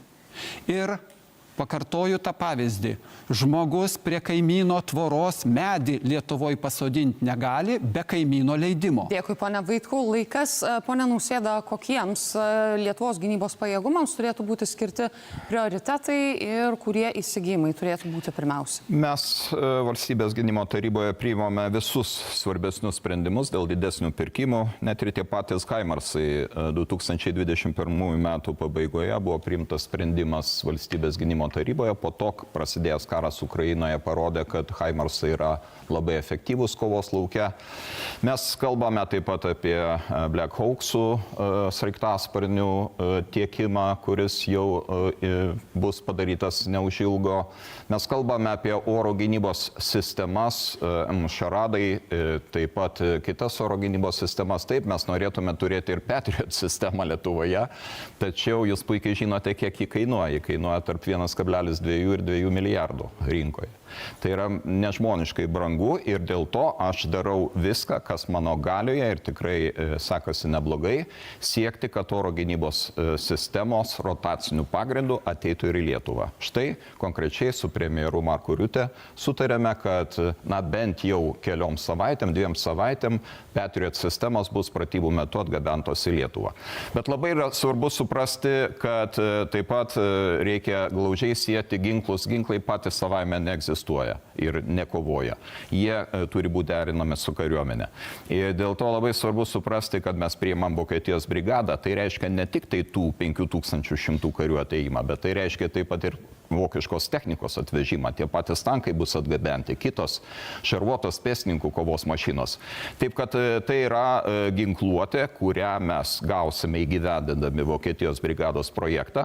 Tai padės mums išgyventi tuos metus, kuomet tiekimo terminai nusikelia į šio dešimtmečio pabaigą, bet mes jau turėsime vokišką karinę techniką čia Lietuvoje, o po to įgyvendinsime ir tuos planus, kuriuos esame valstybės gynimo taryboje užsibrėžę. Tai yra oro gynybos sistemos, dronų plėtra. Ir dar vienas dalykas, šiandien visai nekalbame apie Lietuvos nacionalinę gynybos pramonę. Tikiuosi, dar bus galimybė. Galbūt replikos pratęsti, ponia Žemaitaitė. Tai, aišku, man tai yra sudėtingiau gal šiek tiek kalbėti, nes prezidentas turi daugiau tos informacijos, nes vis dėlto 5 metai dalyvauja šitam procese. Tai aš kaip buvęs Lietuvos parlamento NATO delegacijos vadovas ir kada man teko stebėti Afganistano įvykius, tai labai akivaizdžiai parodė, kad mobili, judri ir maža technika kaip tik padeda kare. Ir šiandien aš matau, kad Lietuva mes einam visiškai priešingų būdų ir tas priešingas būdas tai yra netgi tų pačių bokserių pirkimas, kuris yra daugiau puolamoji, neginamoji, bet vėlgi man kyla toks klausimas, negirdėjau nei kad prezidentas kalbėtų, nei Seime, kad būtų nekalbama apie A2AD, Kaliningrado, būtent Kaliningrade dislokuota vadinama ta gaublį, kai planuoja įveikti mūsų partneriai, NATO partneriai, galų gale kaiminės šalis, apie tai visiškai šiandien nekalba ir nėra atsakytas klausimas, nebent gal kažkas atsakys. Didesnį dėmesį aš skirčiau prieš pėstiniai ir prieš tankiniai technikai, tai aš šiandien tą realiai matau. Antras ir įdomus dalykas, tiesiog įsivaizduokim, kad iš Šilutį į Šilalę mes atvarom bokserį, kuris stovi vienas miestelė, ten ar 2 tokie stovi, tai navigacinė sistema, ko gero, priduoti ir su dronu jį susprogdinti yra 5 minutės. Tai manau, kad mes turime skirti, dar kartą galiu pasakyti, visų rengių, tai yra Oshkosh, yra gamintojas, kuris yra pakankamai mobilus, telpa iki 5 karių, apie motociklus, apie keturračius, apie visą kitą techniką, tai yra ta smulkioji, mobilioji, judrioji technika. Bet aišku, kaip ir sakau, aš neturiu tiek informacijos, kiek turi prezidentas, tai matyt, tapus prezidentu, pirmiausiai tartumėme su kariuomenės specialistais, ties su žmonėmis, kurie dirba ir tada būtų priimami sprendimai. Bet tai, ką aš šiandien matau ir tai, ką aš matau Palestinai, tai, ką aš matau Ukrainai ir tai, ką aš mačiau Afganistane, mano bent jau įsitikinimu, tai yra ta mobili, judri technika yra viena geriausia. Dėkui, ponia Žemaitaitė, ponia Jeglinskai. Pirmiausia, tai vėlgi turime atsakyti porą klausimų prieš kalbėdami apie prioritetus. Kaip tie prioritetai stiprina mūsų atgrasimą? Ir antras dalykas, Ką iš tikrųjų išmokome iš Ukrainos karo, žinodami puikiai ir labai gerai, kad kitam kare tos pamokos gali būti ir neaktualios, bet privalome išmokti. Tai pirmas dalykas, ką jau kalbėjome, ir beje, turbūt šitą reikėjo kalbėti prieš finansavimą, turbūt, kad oro gynyba vis dėlto yra tai, kas dabar yra pats svarbiausias dalykas. Ta matėme Izraelyje. Oro gynyba užtikrina ne tik tai karinių objektų, ne tik infrastruktūros, kritinių infrastruktūros objektų apsaugą, bet ir visos visuomenės ramybę ir saugumą. Kai izraeliečiai išeina į naktį, žiūrėdami, kaip juos šaudo iš Irano ir kaip numuša tas raketas, kitą dieną jie veda vaikus į mokyklą. Tai turime tą padaryti. Oro gynyba. Pirmas, svarbiausia, pritas mūsų gyvybiškai svarbus. Antras dalykas, vėlgi, kalbėkime apie karį. Žmogus yra pats svarbiausias elementas mūsų kariuomenėje. Ir mes kaip visą laiką taupome, skupijam, nesuteikėm daugiau resursų tiem dalykam, ir atlyginimai, ir pensijos, ir ori pensija, ir integravimas į civilį gyvenimą, visa tai turi būti padaryta. Visi žmonės turi būti pasirūpinta. Kitas dalykas, aišku, yra divizija. Divizija neabejotinai yra svarbiausias elementas. Ar jinai vėlgi turi būti visiškai sunki, nesunki, ar dabar, ne dabar, čia diskusijų klausimas, bet divizija turi būti pilnavertė integruota su NATO, ir, reiškia, su NATO pajėgomis ir, aišku, atliepti NATO gynybos planų visos aktualijas. Galiausiai mes turime kalbėti apie bendrai kariuomenės, nesgi kalbame apie mūsų čia pajėgumus, reiškia, šalyje. Kariuomenė turi būti technologiškai pažangi. Technologijos keičia karybą nenuspėjamai ir absoliučiai. Tai, ką matome Ukrainai, tai, kas ateina, kas dabar vyksta Izraelio Palestinos situacijoje, dirbtinis intelektas, autonomija, nanotechnologijos, biotechnologijos, visa tai ateina, kariuomenė turi išmokti adaptuotis. Ir čia kalbam apie visos kariuomenės šiek tiek yra adaptacija ir jos transformacija į tikrai modernę, pajėgę galę, kuri galėtų atgrasyti bet kokį priešą ir galėtų bendrauti su visom, kolaboruoti, kooperuoti su visom kariuomenėm, kurios yra aplinkui mus. Tame tarpe yra Lenkija. Kaip, ponia Vėgėlė? Aš tiesiog reaguodamas, ponas Vaitkau, kiekviena valstybė turi būti pasirengusi ginti savo kraštą. Aš pats asmeniškai noriu kalbėti apie tai, kad Lietuvos valstybei privalom užtikrinti taiką. Bet mes turime daryti viską, kad atgrasytume bet kokį norą mus pulti. Ir tai, ką mes kalbame apie investicijas į krašto gynybą, kurios atgrasintų bet kokį karą čia. Aš suprantu, kad klaiku klausytis, ką mes turbūt 2 metus girdime, kad tuoj bus karas Lietuvoje. Ta gąsdinimo politika yra iš tiesų netinkama, bet kalbėti reikėtų turbūt apie tai, kad pasiruošti krašto gynybai mes privalom, ko nedarėm ilgus metus. Prioritetai oro gynyba, vienareikšmiškai, aš galvoju, kad tas dangaus skydas, kuris yra Izraelyje ir tą, ką paminėjo ponas Jeglinskas, iš tiesų galėtų būti net geresnis negu Izraelyje. Aš taip viltį tokią turėčiau, žinoma, tam reikia Patriot sistemų ar panašių, jos yra labai brangios ir čia reikėtų kalbėti apie tai, kad mes per tą gąsdinimą visuotinį mes padarėme tokį rezultatą, kad pas mus net užsienio investicijos nebeateina. Užsienio investicijų mažėjimas ir neteimas lemia, kad pas mus tiesiog ne per daug nori, kad būtų investuojama į tos Patriotus pačius. Ir rotacija ta pati pasidarytų. Žinoma, galima kalbėti apie gamyklą, reiškia, kuri galbūt ateis ginkluotės, gal jinai ginsis Patriotų ar panašiai, bet čia būtų vienas iš variantų. Tai tiek tolimo, tiek vidutinio, tiek artimo nuotolio oro gynybą. Turėtumėm kalbėti apie jūrų gynybą ir turėtumėm kalbėti lygiai taip pat ir apie sausumos kariuomenės gynybos pajėgumus. Irgi ten pradedant nuo džavelinais, raketom, heimarsais ir panašiai. Klausimas pagrindinis. Mes turime apsibriežti, kad mes puolamosios ginkluotės neįsigijam. Mes turime įsigyti gynybos ginkluotę. Dėkui, ponia Vėgėlė. Ponia Mazuroni. Dėkui labai. Tai, man atrodo, mes čia taip šiek tiek tokį labai specifinį klausimą diskutuojam, kur turbūt gal viena iš problemų, kad mes labai daug ir viešumoje tokių pakankamai specifinių klausimų šnekam.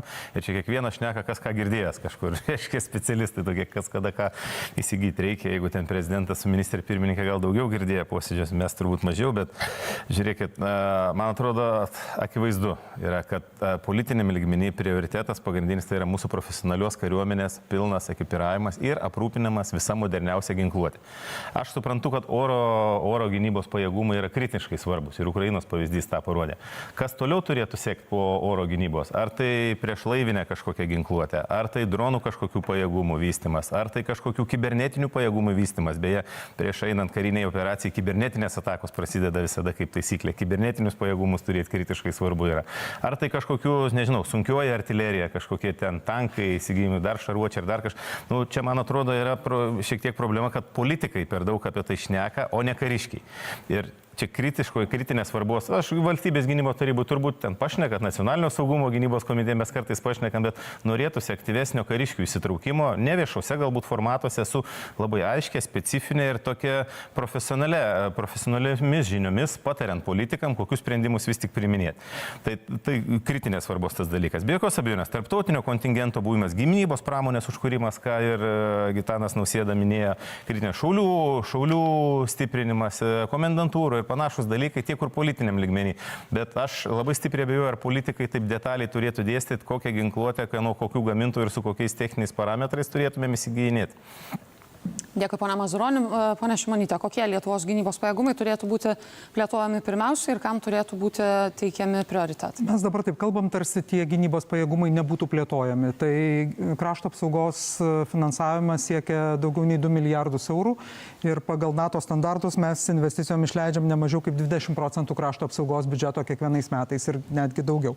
Tai man atrodo, kad kas jau buvo paminėta ir dar kartą pasikartosiu, yra daugybė sprendimų, kurie yra jau priimti, bet yra procese, kadangi ginkluotės gamyba ypatingai stambiosios yra ilgesnis procesas, bet jeigu mes žiūrime į tą artimiausio laikotarpio prioritetą, į papildomus finansavimo poreikius šalia to, kas jau dabar yra eigoje, tai tas pats, ką mes kalbėjom, kada kalbėjome apie papildomą finansavimą krašto apsaugos.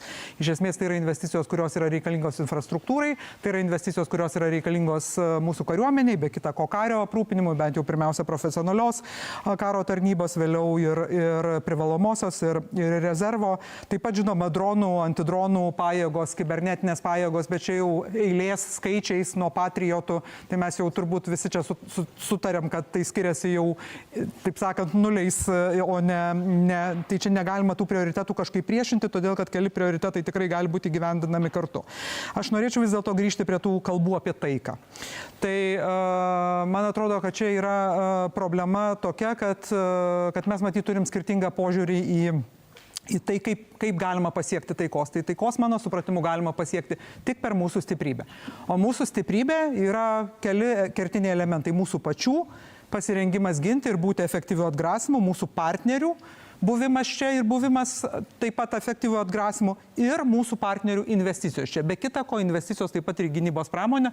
Ir aš labai tikiuosi, kad tas investicinis projektas, apie kurį jūs čia neužsiminėt, bet kuris tikiuosi, kad greitai bus finalizuoti susitarimai dėl jo, bus vienas iš didžiausių investicijų, kurie į Lietuvą yra atėjusi. Ir tai yra papildomas mūsų saugumas. Ir tikrai ne investuotojai atsiveš oro gynybą, o tai mūsų pareiga.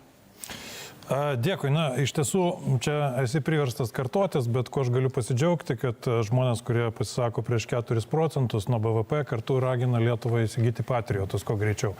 Tai aš ne prieš patriotus iš tiesų, bet akivaizdu, kad kompleksinė oro gynyba čia yra vienas iš pirmųjų prioritetų. Lietuvos žmonės turi jaustis tikrai saugus, čia pritariu, kad kaip Izraelį ir panašiai. Tačiau tam, man atrodo, mes per mažai tada įsigytume tų sistemų ir čia reikėtų apie tai galvoti. Dabar kitas dalykas, tai yra be abejo, tai ir sąjungininkų brigados priėmimas. 25 metais jinai turi pradėti kurtis, tai visą infrastruktūrą reikia sukurti. Lietuvos divizija nacionalinė, be abejo, dar vienas prioritetas.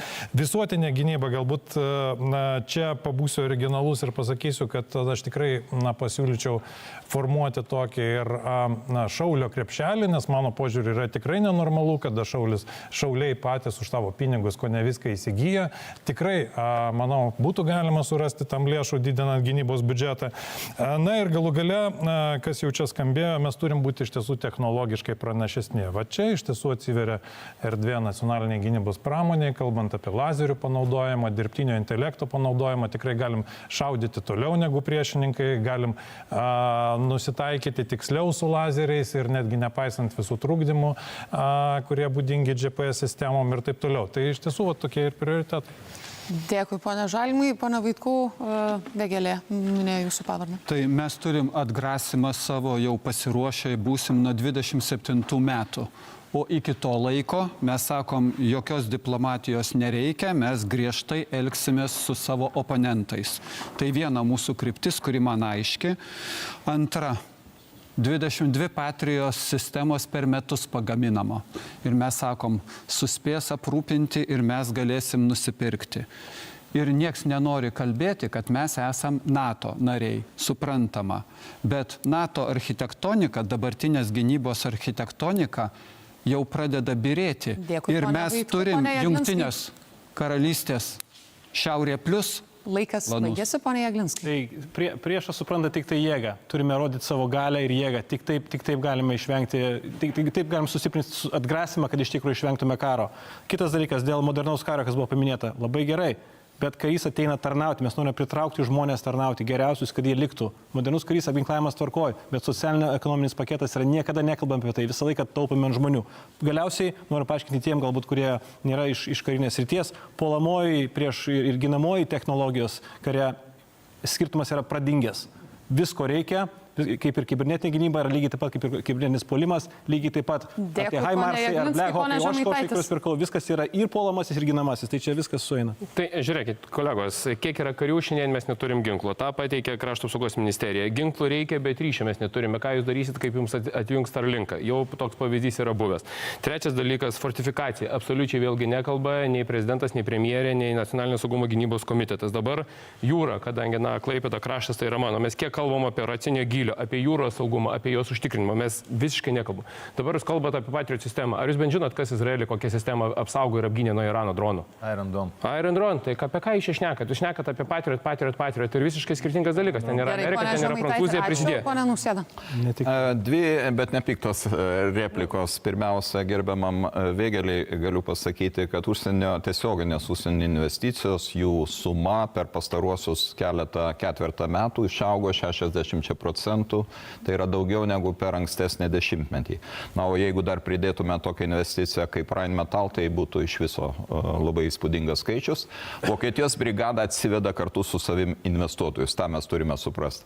Antra replika gerbiamam Mazuroniui, visi sprendimai valstybės gynimo taryboje yra priimami tik su kariniu patarimu. Į jo įsiklausomą. Be abejo. Gerai, ponia Vėgėlė. Tai aš į kitą norėjau repliką reaguoti dėl labai svarbus dalyko, ko mes nedarome, tai yra civilinės saugos elementai. Ir mes darome civilinės priedangas, į kurias tiesiogiai gali būti priešas šaudyti ir ten eiti turbūt tai ieškoti mirties tik tai. Tai mes turėtume visų pirma ką daryti ir labai gaila, kad nieks iki šiol nedarė tiesiog inventorizacijos. Vilniuje mes turim daug tokių dalykų, kur galima lyst, bet mes net inventorizacijos nepasidarė, nes galbūt dėl to, kad Vilniečių mažai yra. Dėkui, ponia Vėgėlė, ponia Šimonytė reaguos. Jūs klaidinate, todėl kad kas jau buvo padaryta, tai tikrai buvo padaryta inventorizacija ir mes žinome tiksliai, kiek turime priedangų, kiek turime kolektyvinės apsaugos statinių ir žinome, kiek žmonių dabar tos priedangos ir kolektyvinės saugos. Kalbu apie realius, kur gali slėpti žmonės. Tai jau kas yra priedanga? Vaikų darželis turbūt ne priedanga. Na, žiūrėkit, iš tikrųjų tas darbas yra pradėtas ir yra suinventorizuota tai, ką mes dabar turim, ir kolektyvinės apsaugos statiniai, ir priedangos. Žinom, kiek turim, žinom, kad yra keletas savivaldybių, 14 savivaldybių, kurios iš esmės savo gyventojų poreikius gali patenkinti, kitose savivaldybėse situacija yra keblesnė, bet ir ten sprendžiam kartu su savivaldybėm, dirbam ir manau, kad... Pane Mazuronė, ar jūs reaguosite pono Nausėdos? Jo, jeigu labai trumpai apie tiesioginės užsienio investicijas, aš tik pasinaudosiu tą informaciją, kurią išgirdau pasitarime vyriausybėje iš pono Janulevičiaus, pramonininkų federacijos vadovo, kuris aiškiai paklausė politikų, kad klausykit, užduokit savo klausimą, kodėl tiesioginės užsienio investicijos Latvijoje ir Estijoje kartais skiriasi nuo Lietuvoje. Nepaisant to, kad Lietuvoje auga procentais, Latvijoje, Estijoje auga dar labiau, su tom pačiom geopolitiniam grėsmėm, su tais pačiais saugumo iššūkiais ir su ta pačia iš principo saugumo architektūra. Prisimenat, pirmam pasitarime jis taip klausė. Čia ne opozicija taip klausė, ponas Janulevičius, ir uždavė klausimą politikams. Ar tai nėra politikų retorikos pasiekmė? Pone Mazuronė, ačiū, pone Nausėda reaguos. Apie civilinės priedangas. Iš tikrųjų, problema yra ta, kad mes tai suinventorizavom, bet techninis reglamentas arba sąlygos buvo patvirtintos, jeigu atmintis neapgauna, kovo 28 dieną šių metų.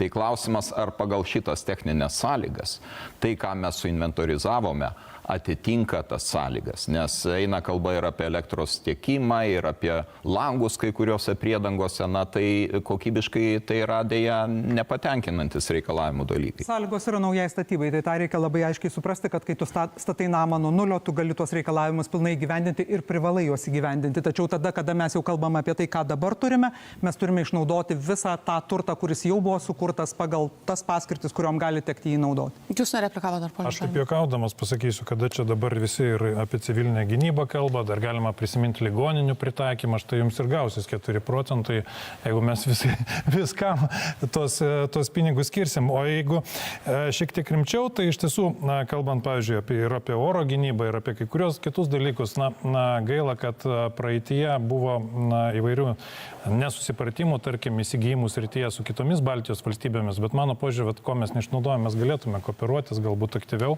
ir tada tie kaštai šiek tiek mažėtų. Tiesiog vėlgi dar apie tos ginklus tą patį pasakysiu. Niekas nepatikė per 3 metus galutinę informaciją, tai kiek mes turime ginklų. Aš dar kartą pasakysiu, karyboje reikalingas 20 mm. Mes, ką kalbam apie pistoletus, automatus arba kitus, tai yra daugiau tiesiog nuo gynybos priemonė. Tai ko gero, viskas atsakys ir kitas dalykas. Ir Izraelio mes labai čia žavėmės. Izraelis 3 kartus mažesnė teritorija negu Lietuvos ir todėl Amerikos ir Prancūzijos dėka ir būtent naujos sistemos ir pavyko apginti. Deja, mums Lietuvai matyti šiek tiek kitaip reikėtų. Pana Nausėda. Ponai Mazuronai, jūs minėjote užsienio investicijas Latvijoje, Estijoje. Nesiginčiusiu, skaičius reikia patikrinti, tačiau kur mūsų lyderystė akivaizdžiai matoma, tai yra pirmiausia būtent priešakinių pajėgų dislokavimo srityje, nes Vokietijos brigada, taip kaip jį realizuojama Lietuvoje, yra gerokai toliau nueita negu mūsų kaimynai. Bet aš džiaugiuosi, kad šitas pavyzdys galbūt įkvėps ir tas šalis, kurios yra atsakingos už Latviją ir Estiją, Kanadą ir Jungtinę karalystę, taip pat prisimti savo atsakomybę. Pana Mazuroni, replikuosi dar? Aš tiesiog sutinku, labai teisinga pastaba. Gerai, sutinkat, ponia Glinskai, turi dar replikų? Dėl priedangų. 2,5 metų karas vyksta. Puiku, kad turime registrą visų priedangų. Kas prisiims atsakomybę, kad jau 2,5 metų ir turime tik tai sąrašiuką? Trumpa labai replika. Greitai besikeičiančiam pasaulyje aš matau, kad mūsų valdantieji neturi jokios gynybos strategijos. Pavyzdys, kaip Jungtinė karalystė dabar bando atskirą karinį bloką įkurti Europoje. Šiaurė plus. Kas bus po metų? Kas bus po metų, trumpai, ponia Šimonytė? Aš gal ponui Gedrimui norėčiau atsakyti. Žinot, karas Ukrainoje prasidėjo ne 22 metais, o 14 metais. Tai tikrai galimybių daug dalykų padaryti civiliniai saugoje jau buvo. Labai gaila, kad dabar reikia per trumpą laiką labai daug dalykų nuveikti tiem, kas yra šiandien atsakingi. Pana Nausėda, ponia Vėgėlė? Viskas. Apie civilinę saugą. Galima pastabą dar vieną, ne? Vieną pastabą. Vėl palyginimas su Latvija ir Estija. Civilinė sauga neina be pinigų. Ta labai svarbu pasakyti. Ir mes Lietuvoje turim 0 civiliniai saugai, arti 0. Latvija apie 0,5%, normaliai, kad veiktų apie 1% nuo bendro vidaus produkto. Reikia. Estai 0,7-0,8 beros turi. Estai čia toliausiai pažengė. Tai, gerai, apie pinigus ir bus kalbama kitą pirmadienį, ateinantį pirmadienį. Tai bus 3. debatų laida. Tema yra ekonomika. O šiandien dėkoju žiūrėjusiems. Tai buvo speciali prezidento rinkimo agitacijos laida. Ačiū buvusiems kartu, ačiū čia debatavusiems kandidatams. Pirmadienį 9 val. Tema ekonomika. 3. debatai.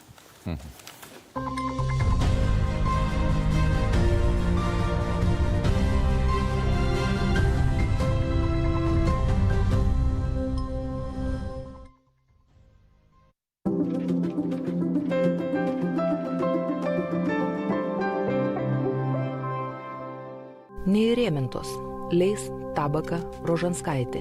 3 Baltijos šalių moterų tapytojų paroda Vytauto Kasiulio dailės muziejuje iki rugsėjo 8 dienos.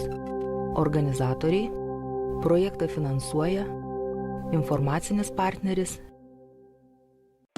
Architektūros